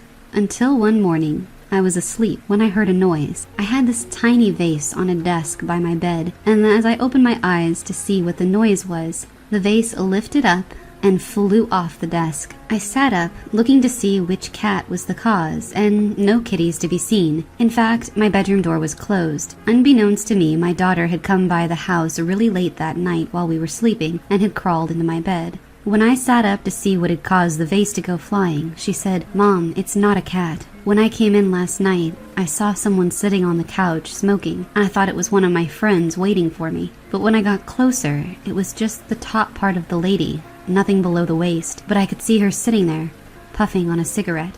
Needless to say, I jumped out of bed and knocked on my son's bedroom door, asking where the stuff was that he had brought home from the probate house. When he told me, I put everything together in a bag and put them outside on the back porch. After that, everything stopped, with the exception that my son said he had the worst nightmares he's ever had the following night. When I put everything from that house on the back porch, I did stop to think that his window faced where I had put all of this haunted and possessed stuff. As it turns out, the people that lived in the probate house were World War II Nazi sympathizers and into all kinds of weird stuff. The items my son brought home were powerfully evil, and I probably should have kept them so that one day I could have them disposed of properly, but I tossed them instead. There's no question in my mind that whoever lived there either was possessing those items or caused something demonic to possess them. Either way, I hope we never go through anything like that again. A few years ago, I stayed on the Queen Mary for a weekend with my mom, sister, and stepdad to celebrate my mom's birthday. We're all somewhat enthused by the paranormal, so we decided to take a ghost tour of the famously haunted ship. Honestly, there were countless bizarre things that happened on that tour, but the scariest part was what happened in a notoriously haunted stateroom. This is a room that had previously been one for guests to stay in, but they eventually stopped allowing guests to stay in it and completely stripped it down because of just how many guests were reporting terrifying experiences in it. This was in 2017. But as a note, as of 2018, room B340 is now available to stay in once again, if you want to try your luck. Our tour group was led into the room, and the tour guide started talking about the reported experiences in the room and gave a name to the reported entity who inhabited it. I don't remember the name, so for the sake of the story, let's say it was Jim. The tour guide kept saying Jim this and Jim that, and out of nowhere, I started to feel totally enraged. I'm talking violently enraged. I wanted to tackle someone and beat them senseless, and I'm normally a completely non-violent and passive person. Over and over in my head, unrelentingly, all I could think was, my name is not Jim. My name is not Jim. I couldn't stop it. I was so angry I was getting dizzy and I was nauseous. I felt totally overwhelmed and like I was going to collapse or kill someone. I truly believe that I was temporarily possessed by something that wanted to get its message across. It was one of the worst paranormal experiences I've ever had. I ended up walking out of the stateroom before the tour group was moving on, and as soon as I did, the feeling released. It was unforgettable. Whatever lives in that room truly had a hold of me. When I was younger, between 7 to 10, I lived in a house in a small town in Missouri. Nothing was abnormal about the house. I mean, normal house-settling noises, which would cause me to have nightmares frequently, but other than that, nothing. Until the incident that I'll be diving into, the only weird thing that had happened was our keys going missing. When you walk in the door, there was a giant metal wood stove that we would put our keys on. They went missing for weeks. We destroyed the house looking for them, and then one day, they just reappeared, and nobody knew where they came from. Anyway, there was a doll back when I was younger called an Amazing Grace doll. She had holes in her ears so she could hear you, and would turn her head to where the noise came from, and would say, "Mama." Well, I loved this doll. I explicitly remember cleaning my room and propping Grace against the wall so she was sitting up. I laid down on my bed to read when I heard the clicking that she would make when her head turned. So I looked up and stared at her and got the normal "Mama" that she would say after she heard something. So I tossed my book down and picked her up to make sure that she was turned off. She was. I flipped her switch and then flipped it back to off, thinking that it was just a normal malfunction. I sit her back in her spot and plopped down to continue reading. When I started, again I heard the clicking noise. She looked straight at me and said, "Mama." So I went and took all of her batteries out. I was over it at this point, so I just tossed her on the ground and got back into my spot. At this point, I wasn't thinking that it was anything paranormal. I just thought it was a malfunctioning doll and it was annoying to me. But then, as soon as I settled in, I heard the clicking. Quicker. Her head was moving back and forth, back and forth. She just kept repeating, "Mama, Mama." I took off. Not only was she turned off, she had no batteries. I ran to get my dad, and he saw it and decided we should burn it. And this was when I was still religious, so I would put all of my stuffed animals around me in a circle to protect me. I had a turquoise dream catcher, and I would pray every night for the nightmares to go away. But they didn't, not until the day we moved. From that day on, I was plagued with nightmares. They weren't every day, but they were definitely several times a week. I don't know what was possessing that doll, but whatever it was, I think it moved into my nightmares. Either way, once we moved, nothing else happened. And I really hope it stays that way. I'm sharing a story that happened to me when I was 7.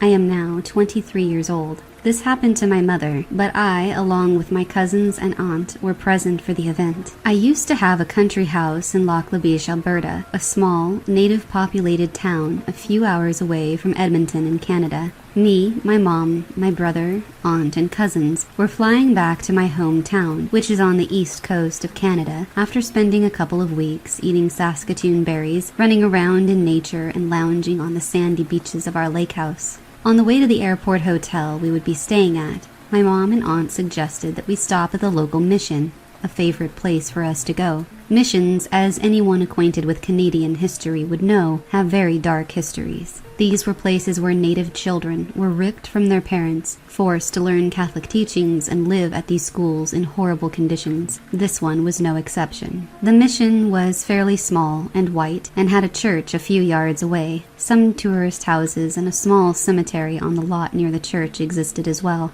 Also, I should mention that my mother and I come from a long generation of psychically gifted women, and were always uneasy near the mission, probably due to its violent past. Anyway, our vans pull up near the mission, and we all venture into the cemetery. I don't remember much, except for prancing around and going into the small church. For my mother, however, this was to be no ordinary pit stop. My mother said that she came across a very small stone grave. She couldn't read it, and so she touched the grave in an attempt to wipe off any residual dust. No name could be made out, but she said she felt a jolt of electricity run up her arm. After about a half an hour, we decide to leave and we pile into the van. My aunt notices that my mom is starting to grip her head and wince. My mother is prone to severe migraines, so my aunt assumed it was this and continued to drive without much fuss. My mother explained that she was having the worst headache of her life, and the pain was almost unbearable. A couple of hours later, we pull into the airport hotel parking lot, and my aunt, very concerned at this point upon noticing my mother's pale face and groaning, checks in and puts me and my cousins in a room with a DVD. They took the other room they booked, and my aunt proceeded to lie my mother on the bed. At this point, my mother is hallucinating. In the hallucination, she looks down and finds that her arms and feet are a darker brown color compared to her usual pale complexion, like the skin of somebody native to that area way back in the day. She knows that she is a little girl, named Emma. She sees a vast prairie with a barn at the end of it. She runs like a little child and notices a stern man leaning on the edge of the barn wall. He has a large black mustache and seems to be very angry at her, but she couldn't make out why. The vision then switches to her bedroom, where she lies shivering while a native woman tends to her. She asks the woman, "I'm dying, Mommy, aren't I? Mommy, I'm dying." She said the woman looked very sad and she remembers feeling utterly cold. In real life, my aunt saw my mother convulse and shiver, and she uttered the same words about dying in a small childish voice. My aunt was obviously very freaked out and proceeded to run a hot bath to warm my mother up. She pulled off my mother's clothes, lifted her into the tub, and began to command the spirit to leave my mother's body. She too is spiritual and believes in ghosts, etc. After a while, my aunt described the energy of the room lifting, as if a huge weight of sadness had disappeared. My mother was shocked and frightened, but had returned to her normal self. Fast forward a few years when I'm 16. I hear this story for the first time when we return back home. I am extremely frightened, as my mother is not one to make up stories and has a bad history with the paranormal. I decide to go back into the mission with my mother in order to maybe find out more information on the family of the little girl. In one of the tourist houses, they sell books about the history of the mission. I reached for one about the families that used to live and work either on or nearby the site, and I opened and flipped through it. My heart stopped as I got to a large photograph of a man and his family. The man had a huge black mustache, and next to him was his wife, while his children sat at their feet. The words underneath the photo read Joseph Ladacour and his family, the same last name as the little girl's. It listed the names of each person. Emma Ladacour appeared. She was a small, half-native girl wearing a little white dress. I showed my mother, and I can honestly say that we have never been more scared. This story came from my great-grandmother and takes place on the old reservation in Arizona about 32 years ago. She had a pretty decent-sized property. On this property, she had 3 hogans, a large cornfield adjacent to the 3 hogans, a large well on the opposite side of the cornfield, and a grazing pasture for her 12 sheep and 4 horses. At the end of the day, she would take a horse and herd the sheep into a smaller pen closer to the house. While telling this story, this is where she got uneasy. She would keep nervously scratching her neck and looking around. She said that one day she told everyone she was going out to herd the sheep, as usual. She hopped on her favorite horse and found the sheep probably a mile or so away from the house. She counted 11 sheep, so she started to search for the other by making circles around the area, increasing the diameter of each circle. She found the last sheep up the hill from the herd, standing alone in the open. She spurred her horse and started trotting over. As she got closer, she said she started to notice that whatever she was seeing was definitely not a sheep.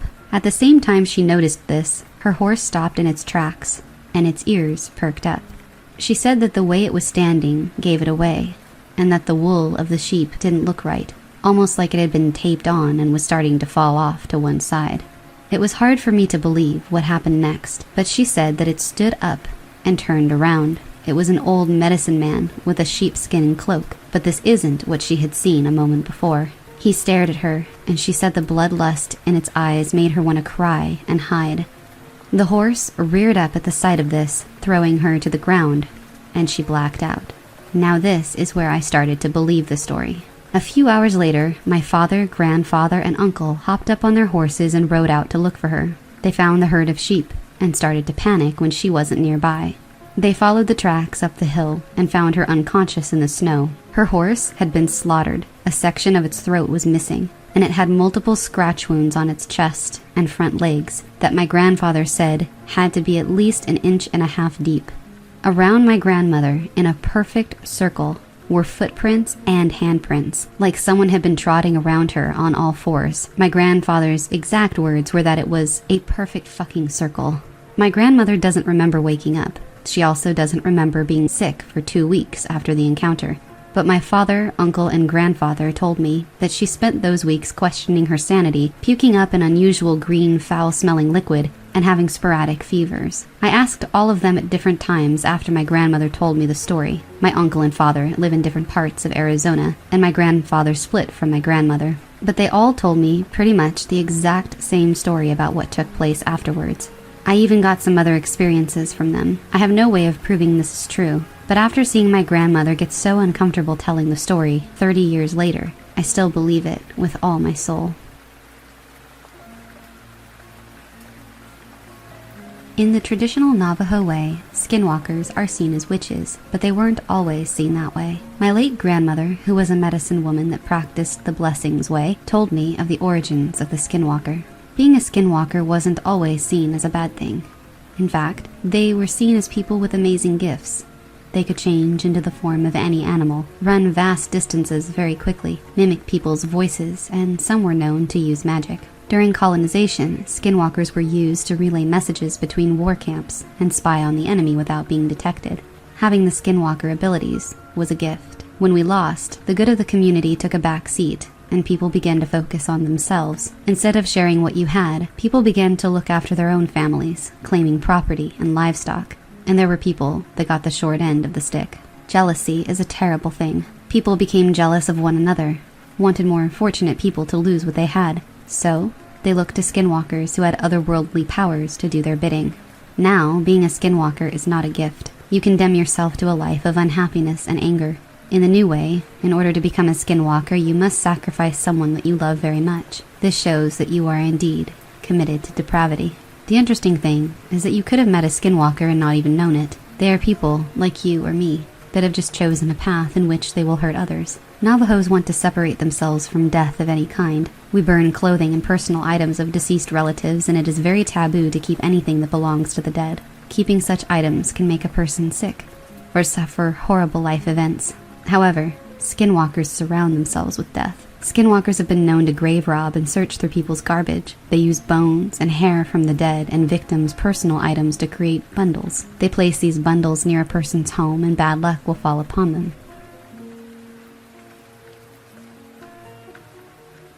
My older sister marches to the beat of her own drum, and this story is about her. In her younger days, my sister was very much interested in the rodeo scene. My family actually has a pretty impressive legacy when it comes to the sport. My sisters didn't compete, but had plenty of friends and family that they would go and watch. My two sisters would travel around the Southwest following the rodeo circuit. But the cowboy lifestyle isn't always glamorous. It can be filled with alcoholism, drugs, and depression. Unfortunately, this took hold of my sister, and she got into some trouble with the law. My sister was looking at jail time, and the family was concerned about what might happen to her. This was very out of the ordinary for her. My mother went to a local medicine man and they talked about next steps. They decided to have a ceremony for my sister. A few days passed and it was time for the ceremony. The medicine man and his wife showed up a little past dusk. They came into our house and we served them food that we had prepared. Everybody chatted for a bit, and when we finished eating and cleaned up, it was time to start. Everyone sat down in the living room in a large circle. The medicine man sat on the far west side of the room. My oldest sister sat to his left. In the middle of the circle was a large pile of sand that was smoothed out on top. My uncle got hot coals from the fire and placed them on the sand. The medicine man prayed in Navajo and sang blessing songs. This went on into the night. At the height of the ceremony, the medicine man turns to my sister and tells her that they would have to go outside and pray in the darkness. He told her not to look around as he was singing, and he told her to keep her eyes on him. The medicine man, my sister, and my uncle went outside. The medicine man turned around and began singing into the darkness. My sister was watching him sing, trying to keep her focus only on him. Then she heard it. Off into the distance, she heard someone whistle. She said the sound made her feel sick to her stomach. Our elders tell us about our culture's taboos starting at a young age. One of the biggest things that they stress is to never whistle at night. They tell us that only the dead whistle at night. So when my sister heard whistling out in the darkness, fear gripped her heart. She was so scared that tears began to well up in her eyes. The whistling got louder and louder, as if whatever it was moving closer and closer. My uncle was also outside during the prayer. He admits that he was scared too, but he wanted to be there for my sister. What my uncle saw was even more miraculous. He claims that as a medicine man sang, a bundle came from up above. The eagle feathers that the medicine man was holding opened up like a hand. The bundle gently floated down into the feathers, and the feathers closed around it. The medicine man stopped singing, and the group went back into the house. My sister stumbled in, clearly shaken from the experience. The medicine man could see how my sister was. She asked him what the whistling was. He told her that it was a skinwalker that was trying to call the bundle back to it. We gathered around to see what was in the bundle. The medicine man opened up what looked to be a leather pouch. Inside of the pouch was a bone about 1 inch wide and 3 inches long. Upon closer inspection, the bone was hollowed out, and more items were shoved inside the bone, held in place with twigs and dirt. He dissected the bone to find hair and pieces of a shirt, both belonging to my sister, and a very tiny drawing of a woman behind bars. Whatever was calling out to this bundle had very ill intentions for my sister. Fortunately, after the ceremony, all of my sister's charges were dismissed. I asked my sister what they did with the bundle, and she said that she wasn't really sure. She says that she vividly remembers being scared when they were outside singing. My sister controls her emotions very well, so I can't even begin to fathom how terrified she must have felt in that moment. Personally, I find it hard to believe that these events are merely coincidental.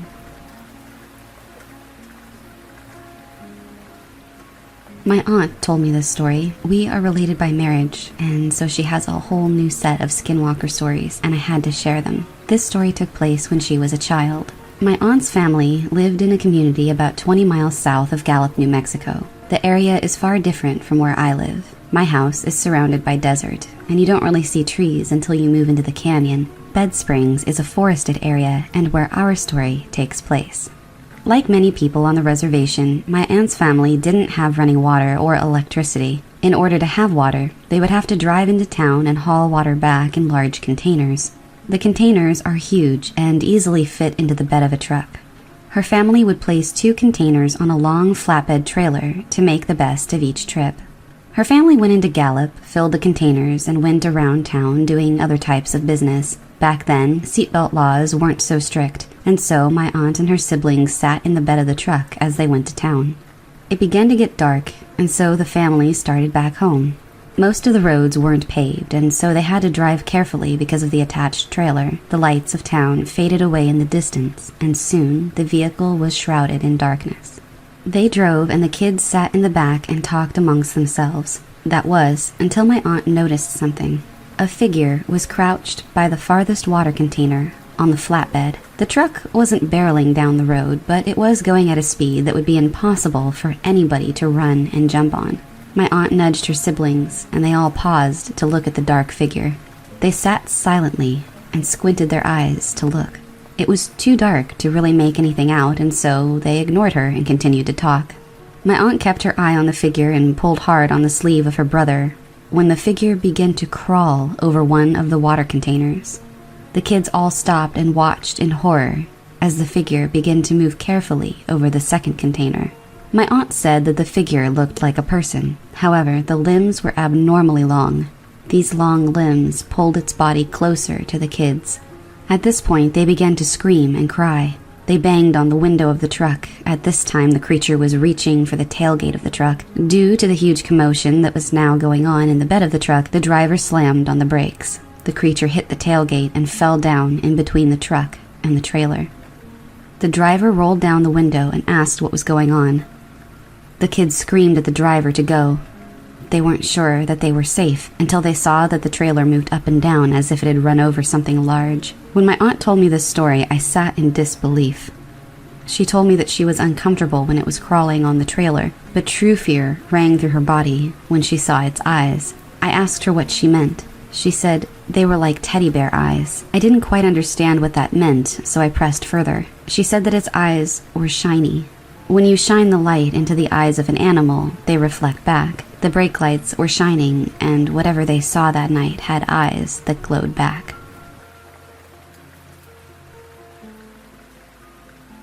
This is a story that I was told by my uncle's wife. She lives outside of Gallup in a community called Bed Springs. One evening, my aunt was home with her siblings. Her parents had run to town to do some errands and wouldn't be back until it was late. She lived in a pretty rural area, surrounded by a thick forest. Her house was pretty small, and they had a few horses. Their horse corral was quite a ways from their house. Each evening, the kids would be sent out to tend the horses by giving them hay and filling the water troughs. The hay bales were stacked near the barn. The bales of hay were large, each about 4 feet long, 2 feet high, and 3 feet wide. There was a stack of these large bales, maybe 30 of them. My aunt said that they didn't have a very large barn, and so they would keep the hay outside and cover it up when it rained. As they were taking hay to the horses and filling the water troughs, my aunt heard a sound. It was a shuffling, scratching noise.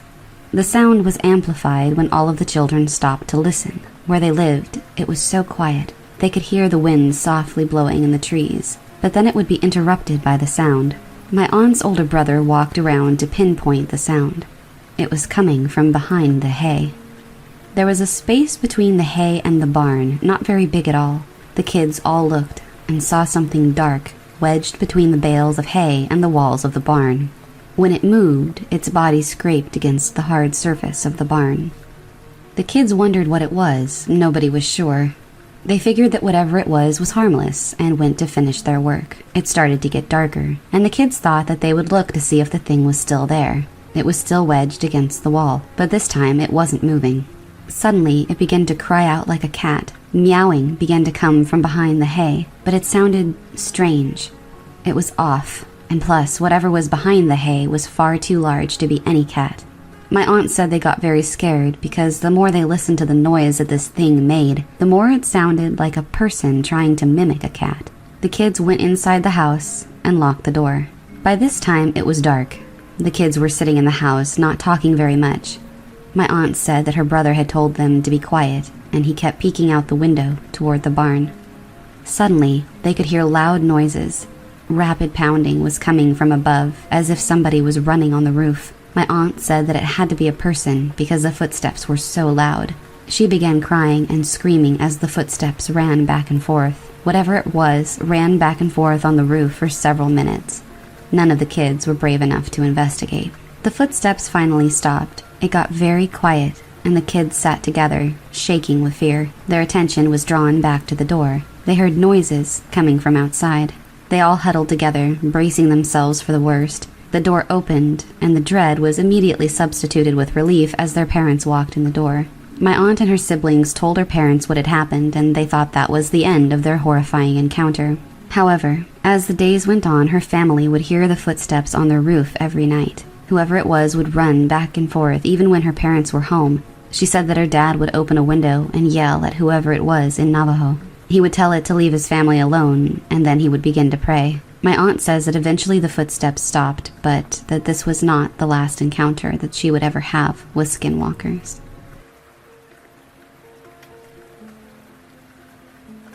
There is a small community called Church Rock that is a few miles outside of Gallup, New Mexico. Many of the people that live here have had the land passed down many generations. This is where our story begins, 2 generations ago. There was a woman that was infatuated with a man in her community. She requested that the man build her a home. In exchange, she would give her daughter to the man to serve as his maid. The woman thought that as the man worked on her home, she could woo him in the process. The deal was sealed, and the man built the woman a house.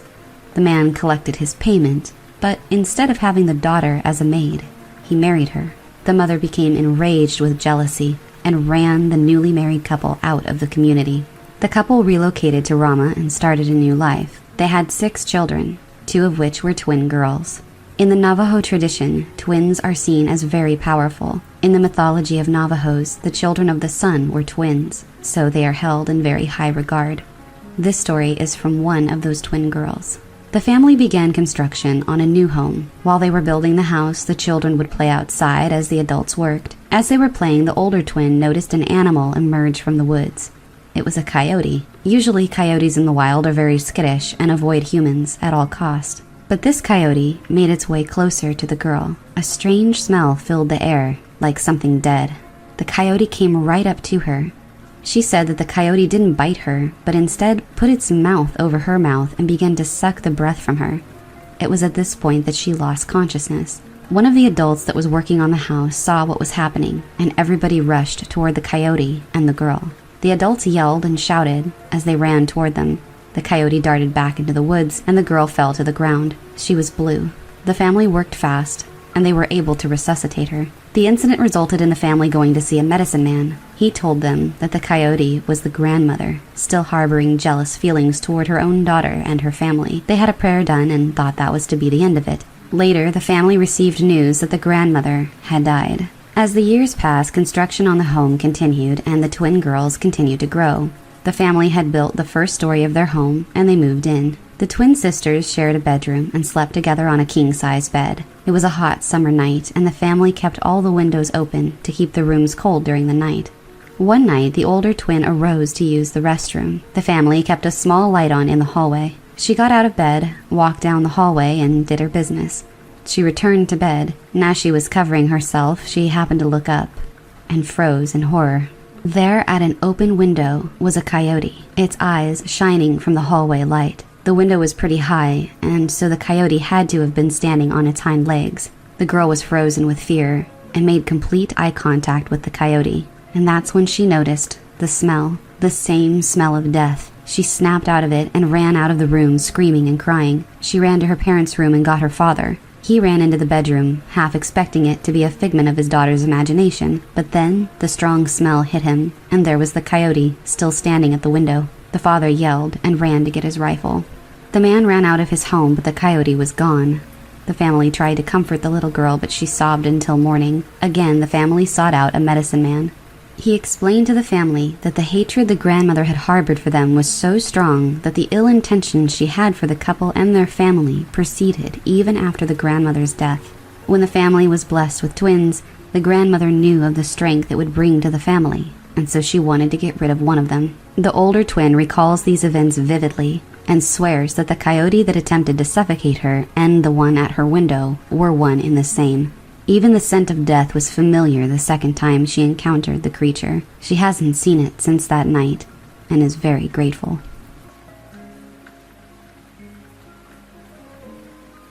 I'm a female, and this occurred 2 years ago when I was 18. This takes place in the state of Maine. Every summer, my family and I go up to camp in Dedham, Ellsworth, Maine. It's about a 3-hour drive from my house. The camp itself is about an hour from the nearest town. I've been going to this camp my entire life. My family owns it, and I've never had an incident happen like this before. I was watching TV in the middle of the night. Both of my brothers and my parents had gone to bed. I heard a noise coming from the kitchen and realized that the dogs needed to go outside to do their business. So, I took my brother's 2 pit bulls and my Affenpinscher, tiny dog, outside after turning on the porch light. I walked around to the front yard and I let the dogs off leash. It's so incredibly dark in the woods in Maine that the porch light really only illuminates the porch and nothing else, so I tried to keep an eye on them. I was momentarily distracted when I saw a loon, which is a wild bird, out on the lake. When I looked back, I saw that the pit bulls were both looking at something in the woods. I couldn't see what it was, but I assumed they had seen a squirrel or a raccoon. It was then that I realized I didn't see Alfie anywhere. She's an awfully small dog, and she's completely black. I called for her a few times and heard some soft whimpering right where the dogs had been looking earlier. I took a couple of steps in that direction and called for her again, worried that she may have gotten her paw stuck between the rocks or gotten stuck in a snake hole. Suddenly, I felt something moving behind me. I whipped around and looked down, and it was Alfie. She'd been staying close to me the whole time, I just hadn't seen her because she's so dark. Naturally, I was thinking, if Alfie is here, then what the fuck is in the woods? I took another step forward, and the pit bulls began to growl. They were slowly advancing, and were now on either side of me, looking right into the blackness of the woods. I quickly picked up Alfie and began to back up very slowly. I'm not sure what I thought was there, but there are lots of animals in Maine, and I figured the dogs knew better than I did, since I couldn't see anything. Right as I turned around, I heard the most bone-chilling thing I have ever heard in my life. Coming from the direction of the woods, I heard something call Alfie's name. It sounded like me, except that it was all wrong. The voice sounded really distorted, and it almost seemed to wail. I freaked the fuck out and ran inside with the dogs. I have no idea what was out there in the woods. My camp is essentially a log cabin overlooking a lake, and our nearest neighbor, who is also family, lives at least a half a mile in the opposite direction of where this thing was. Closest thing I can come up with is a skinwalker, but honestly, I don't know.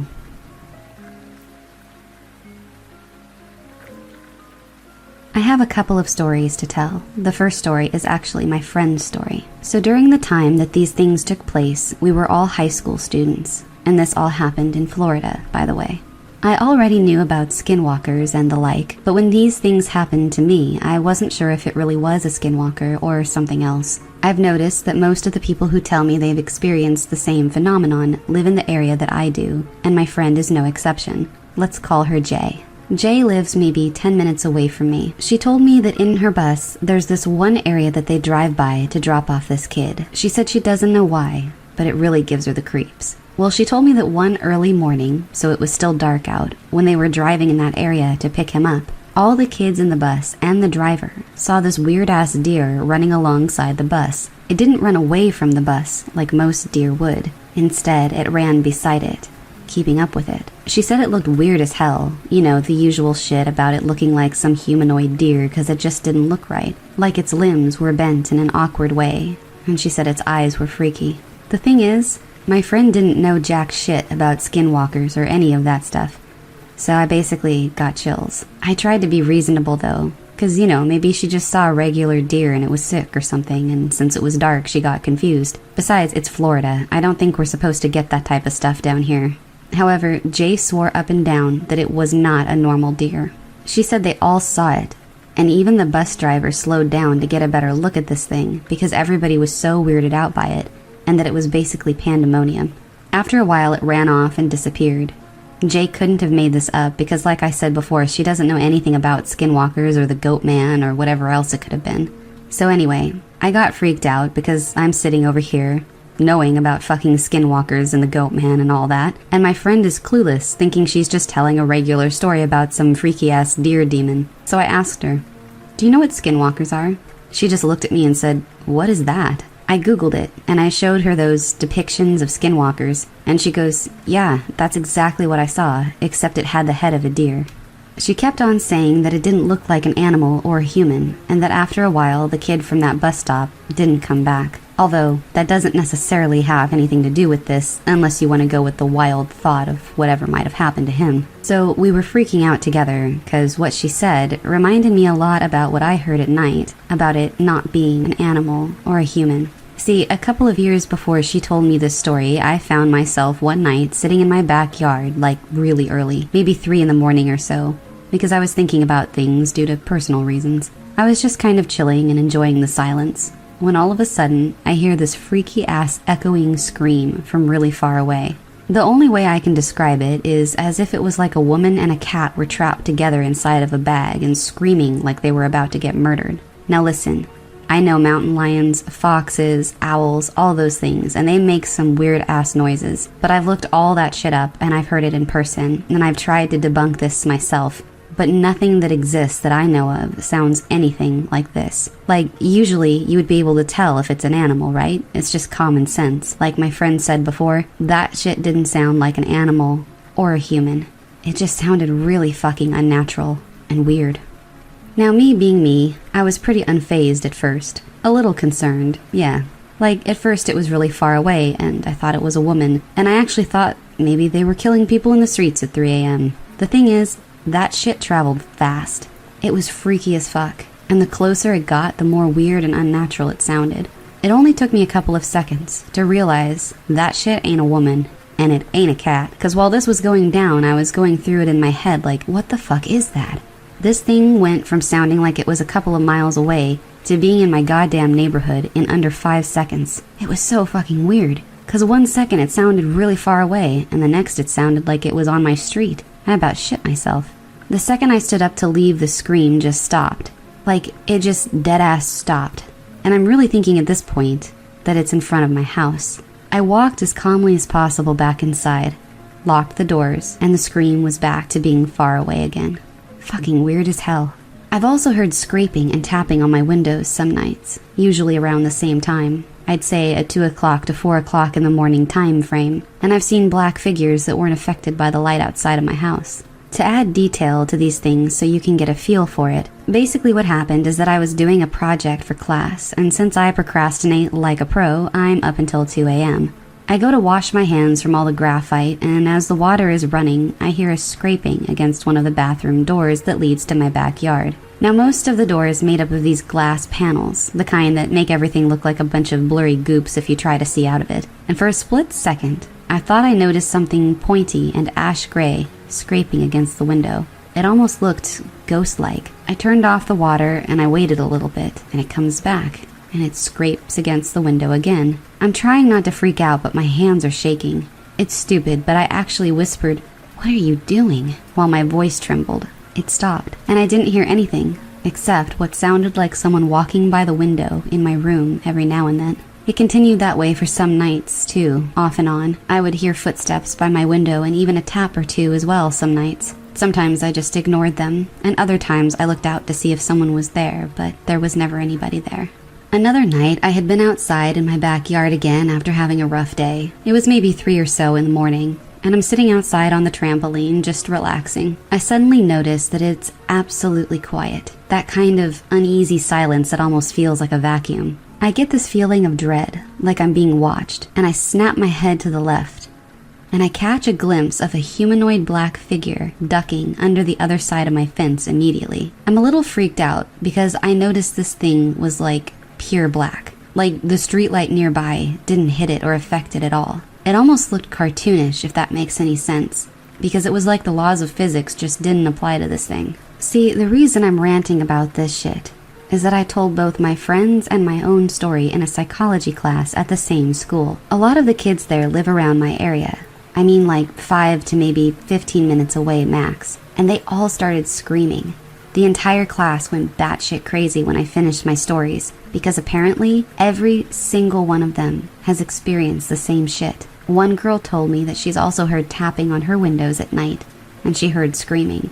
It freaked me out because she explained it the same way I did. She said it sounded like a woman or a cat, but not really either. One of my friends who lives really close by told me she saw dark figures in the woods and heard the screaming too. Pretty much everyone has heard the screaming. It sounded the same, that's the thing, in completely different time frames. That's what's weird, because everyone's voice sounds different. So how could she describe the same thing I did? You know, like if people were really killing each other out there, everything would sound different. None of us thought that though, and none of us thought it was an animal either. At that point, we basically all agreed that our town was haunted, but I don't know. I mean, if there's any animal that sounds like that, I guess I want to know, because that shit didn't sound like anything I've ever heard before. I would like to be enlightened. The only person I've heard of who's seen anything remotely specific is my friend from art who went on the bus. And apparently it's like really bad to talk about skinwalkers, and even worse if you see them. It's like bad mojo. Those things are said to be able to travel very quickly, so thinking about that made it seem like what we experienced was a skinwalker. But to be honest, I hope there's a logical explanation that we just aren't aware of.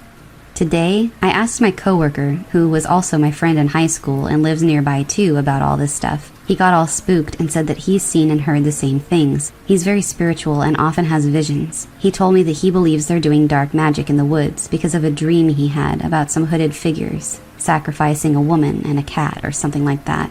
What's freaky is that he told me that before I explained the story about the scream that I heard, and before I described it as a woman and a cat. This is freaky because it also turns out that behind our local dog park there's a patch of woods with some shifty shit in there. I was shown this by an acquaintance during my freshman year who lives a couple of streets away. Down the path in the woods, after some time of walking, there's this huge cross, just smack dab in the middle of nowhere. It's basically raw, crooked-ass wood nailed together into a cross with rope hanging from where you would put your hands if you were getting crucified.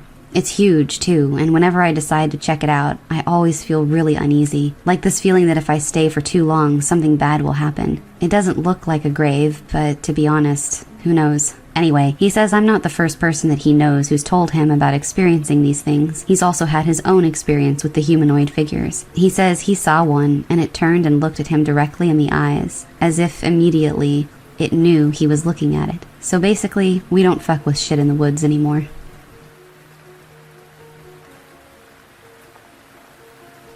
I've never told this story to anyone, and I don't intend to tell it again. When I was 10 to 12, I lived with my mother. We were below poverty level poor. We lived up in the mountains around Santa Cruz, California. My mother had a friend that owned a large bit of property up there, and he let us stay in a trailer he had. Our trailer was very small and was right beside a garden. A chain link fence ran around the garden to keep the dog the owner had out, along with other animals. Deer and other types of wildlife are very common in the area. Also, inside the fenced area was a single room. It was built like a tiny house, but it was really just a single room on the inside. This room had electricity, and since our actual trailer didn't, I spent a lot of time in there. I was really into video games. There's one thing you should know about right at the outset. The small fenced-in area was only a small part of the property, but most of it was heavily forested. Also, I absolutely refused to leave the fenced area because the owner's dog had been mistreated by children in the past and was very sketchy toward me at all times. If I was alone, it would bite at me, even through the fence. The fence was tall, at least 7 feet high, and wasn't movable, so as long as the gate was closed, I was safe. That said, a tiny bit of the property, no one else around, for miles and miles. Now, I tell you all of this because I think it's important you understand what kind of scene this was before I really get into the story. We have a fenced-in location that seems fairly safe. It contains a trailer and a single room with power that is not connected to the trailer. Nothing else around for miles. My mom's van is parked in front of the gate to the fenced-in area, and a single unpaved road runs from this garden for about a mile to the main house. Now then, I brought friends up there to sleep over here and there. We all thought it was pretty cool, you know? Like camping out, sort of. Besides, we would get our own room to stay in and to play video games in all night long. It was kind of like a dream come true. The downside was simple. When it got dark out, it got really dark out. No city around, and the trailer would not be lit up. There was no bathroom to use in the room, so you would have to walk through the dark garden in order to get to the trailer to use it. Odd things happened out here from time to time. It was always something that could be somewhat easily explained away, though. Noises, like people working at night sometimes. Or once, me and a friend were sitting out in the garden, and we saw a shadow as big as a small bear bound up a tree. But the tree didn't shake like there was weight on it. The dog also creeped me out, but, you know, angry dog, I was a kid, it happens. Now, I'm a scaredy cat, always have been. I have trouble walking through a lit house if I'm home alone. My friends, however, tend to be more outgoing, just the kinds of people that I get along with. This time I had a friend over, and his name was Jacob. We were staying up all night and playing Sonic the Hedgehog 3 and Knuckles on my Sega Genesis on a ratty old television. We started playing as the sun went down, and by the time we were finishing up the game, it was about 2 a.m. That's when we heard it. We turned off the game, getting ready to find something else to play. There was a rumbling in the woods behind the room we were in, like somebody was rolling something really heavy around. We hadn't heard it before because the noise from what we were playing was pretty loud. Immediately I had goosebumps. Jacob was not really worried about it, because it's not like there was someone else's house or yard right over there. It was forest for miles, and it sounded like somebody was constructing something, dragging or rolling something really big. Eventually Jacob convinced me to just play some more games. I agreed, on the condition that we turn the volume down so we could hear if something happened. We started playing, and I didn't even notice the noise stop because I was so engrossed in what we were doing. A couple of hours later, Jacob said he had to use the bathroom. I was feeling fine by then, so I was fine when he left the trailer to relieve himself. He was taking a while, so eventually I decided I was going to go check on him. Besides, I could use the bathroom and grab a snack while I was at it. I opened the door to leave, and he was just standing at the doorway, right outside the door, facing it. Scared the shit out of me. I asked him what he was doing, and he just stood there, blocking the exit. I realized he must have sneaked up to the door, because I could hear him walk away from the room, but I hadn't heard him walk back up to it. It was super quiet out there without the noises of a city. I should have been able to hear him. He refused to say anything or respond, just stood there. I told him that he was really creeping me out, and he needed to cut it out, but it was not unlike him to try to scare me like this. Finally, I decided to just go to the trailer and use the bathroom myself. Partially because I knew my mother was asleep in there. I told him what I was doing, and then I moved past him. When I pushed him out of the way a little, his skin felt freezing to the touch. I jumped a little, but it was a cold night and he had been standing out there for like 30 minutes, so I figured that was to be expected. I walked as quickly as I could over to the trailer, and he followed me, like right on my tail. It was really unnerving. I joked a little, saying that he had already surprised me by scaring me at the door, so the joke was over already. Finally, I got to the trailer and walked in. He didn't follow, just stayed at the doorway. I checked on my mom, who was fast asleep, and then turned to go into the bathroom. Now, it being a porta-potty, we keep the bathroom door shut, because, well, it smells bad. When I reach for the door and try to open it, though, it's locked. A nervous voice comes from behind the door. Dude, I'm in here." It was Jacob. I quickly turned to look at the door, but Jacob wasn't there. Nothing was there but the pitch-black night. I froze in terror. I would have heard the bathroom door open if he had come in behind me and gone in that way. Plus, there's no way to do it quietly, and it creaks like a motherfucker. I yelped so loud that my mom woke up, startled. I stared at the doorway, unable to bring myself to move a muscle.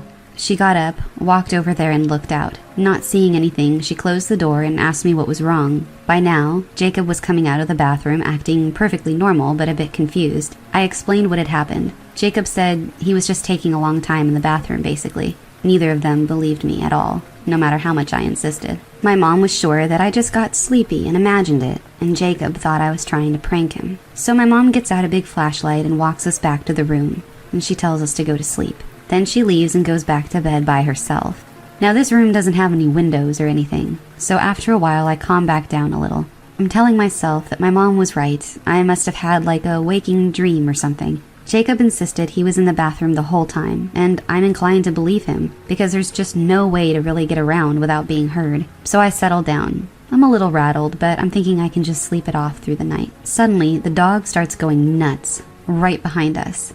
The room is up against the fence, so the dog must have been like right behind the room on the other side. I felt like I jumped so high I was surprised I didn't hit the roof.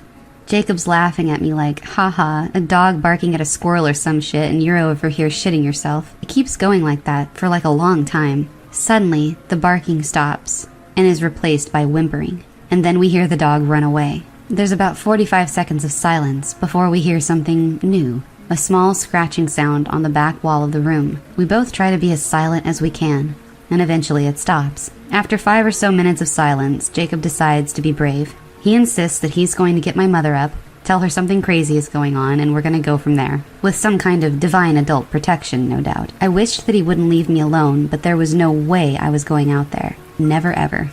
He arms himself as best he can, with a tennis racket that we had in the room. Then he takes a couple of deep breaths and opens the door and dashes out. I close it behind him as quickly as I can. In less than 30 seconds, I hear a scream. Not long after, the door flies open and he comes back in looking pale as a ghost. He's breathing like he just finished a marathon. His eyes are as big as dinner plates. I ask him what's going on like 4 times before he finally starts getting the words out. He tells me he walked out there, and as he was walking through the garden as quickly as he could, he saw my mom, just standing there. He tried to talk to her, but she stared at him with a blank expression. Getting super creeped out because of what I said happened to me earlier, he took a couple more steps toward her, telling her that he thought something was in the woods. Suddenly, her face turned into this awkward smile, and then he realized something terrible. He hadn't noticed it sooner because of the darkness and how much of a hurry he had been in. She was standing on the other side of the fence.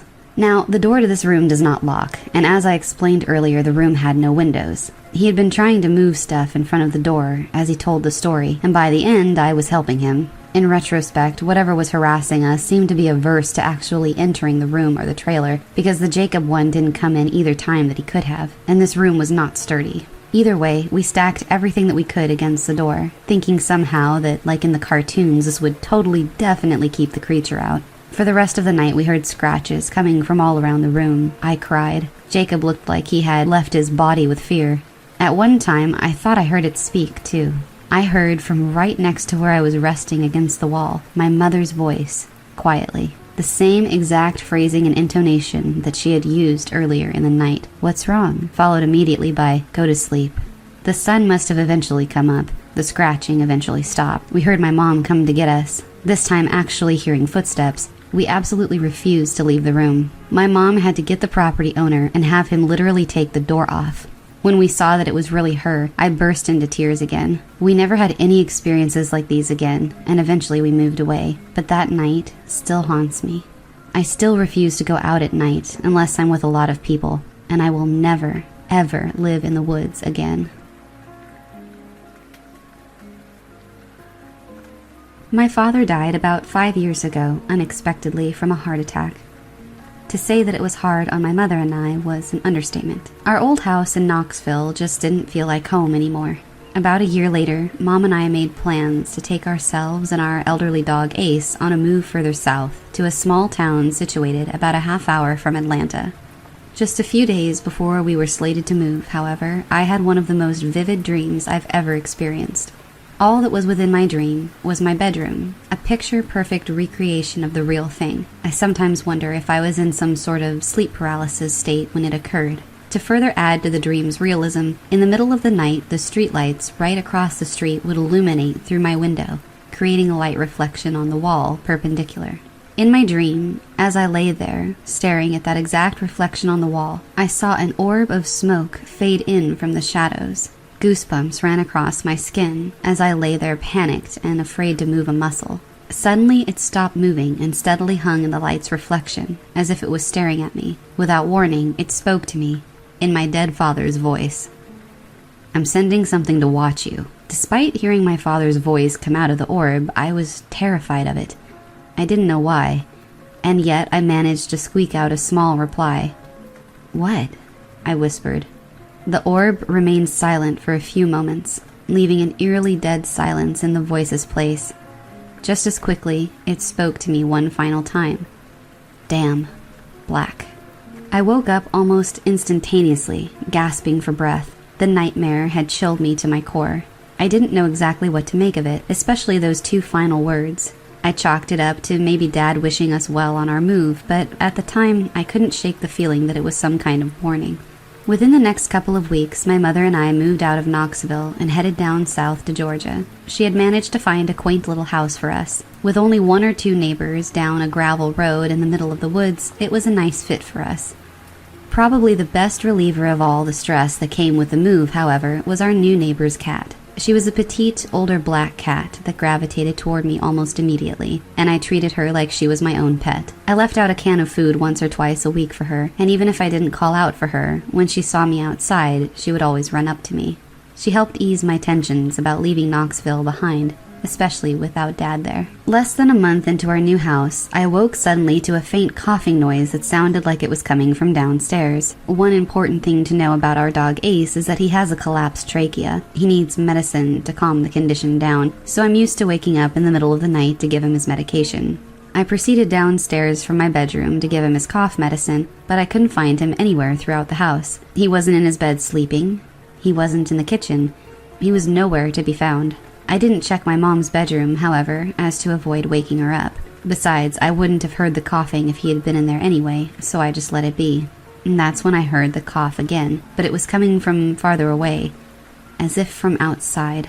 I looked over at the side patio door leading out to the woodlands, and I realized I had forgotten to shut it. There it stood, slightly ajar. Shit, I thought to myself. He got out. I immediately ran outside with a flashlight and started calling for my dog. "Ace! Ace!" I shouted into the neighboring trees. I heard another cough and shined my light in its direction. That time it had echoed from down the gravel road. I swear a path had never looked so terrifyingly desolate before in my life than it did that night. But in that moment, I thought my dog was lost, and I chalked it up to new house jitters, so I pressed onward. "Ace, come on, boy. Home's this way, buddy." And that's when I heard it. The cough that I had been following was almost right beside me. But this time, it didn't stay like the dry cough I'd been hearing. Instead, the cough had slowly descended into a low growl. I shined my light toward the new sound, and there stood a bright red fox in the middle of the path. For a moment, I figured it was some kind of sick fox that I had just mistaken for my dog. The whole time, as I was processing what I was seeing, it stared directly at me. Its eyes glowed from the light of my flashlight. However, our stare broke when it tilted its head to the right. I looked down, and there she was, our neighbor's little black cat, standing right beside me. However, it was as if she had completely changed persona. She was no longer the happy, affectionate cat I had come to know. Instead, she had her back arched upright, every fiber of her hair standing at attention, and uttered the lowest growl I've ever heard come out of a feline. In that moment, I figured she was just scared of the fox, so I knelt down beside her in a bid to coax her away and avoid the fox hurting her. But no matter how many times I tried to coax her, she wouldn't budge. Her stare remained unfazed. That's when I looked toward the direction of the fox once more. But there wasn't a fox standing there anymore. Instead, in the exact same spot on that gravel road, was a walking, rotting corpse of a roadkill coyote, slowly moving toward me. I took a step back, absolutely horrified of what I was seeing. Its jaw was hanging loose from its face. One of its eyes was stained with blood, and it wobbled back and forth as if it was desperately fighting pain. I rubbed my eyes out of sheer disbelief, hoping that I was imagining it, but it was still there when my eyes reopened. Despite the gruesome sight before us, our neighbor's black cat, no matter how tiny she was, stood there and kept growling at the creature. And then suddenly it stopped. The creature had ceased its walk toward us. For a moment, it just stood there, glancing back and forth between myself and this little black cat that was trying to defend me. I know this part is hard to believe, but it's absolutely true. In that moment, I unmistakably heard this beast mutter two solemn words in a low, gravelly voice. "Damn, Black." In a flash, The creature ran straight into the woods. I shined my flashlight in its direction, but it had completely vanished. Even the brush it had run through looked untouched. That's when the cat, still standing beside me, calmed herself down. Almost as if nothing had just happened, she rubbed herself against my leg, returning to her normal, loving mood. Despite technically not being mine, I proceeded to scoop her up and run back into the house. Before heading upstairs with the little black cat snuggled up in my arms, I decided to poke my head into my mother's room. Laying on the floor, sound asleep, was Ace. He had been there the entire time. I quietly closed her door before bolting upstairs. I made sure that little cat slept with me in my bed that night. From the research I've done since, I think I was almost the victim of some kind of skinwalker. It must have picked up the sounds my dog makes at night, knowing that if it mimicked those sounds, I would come to his aid. For whatever reason, our neighbor's black cat had scared it so badly that it scrambled away. I haven't seen anything like it since that night. Maybe because that same cat still likes to wander down the gravel road late at night. Or maybe that thing just decided I wasn't worth the trouble. Either way, whether I have my father or pure luck to thank, I leave a can of food out every single night for that little black cat.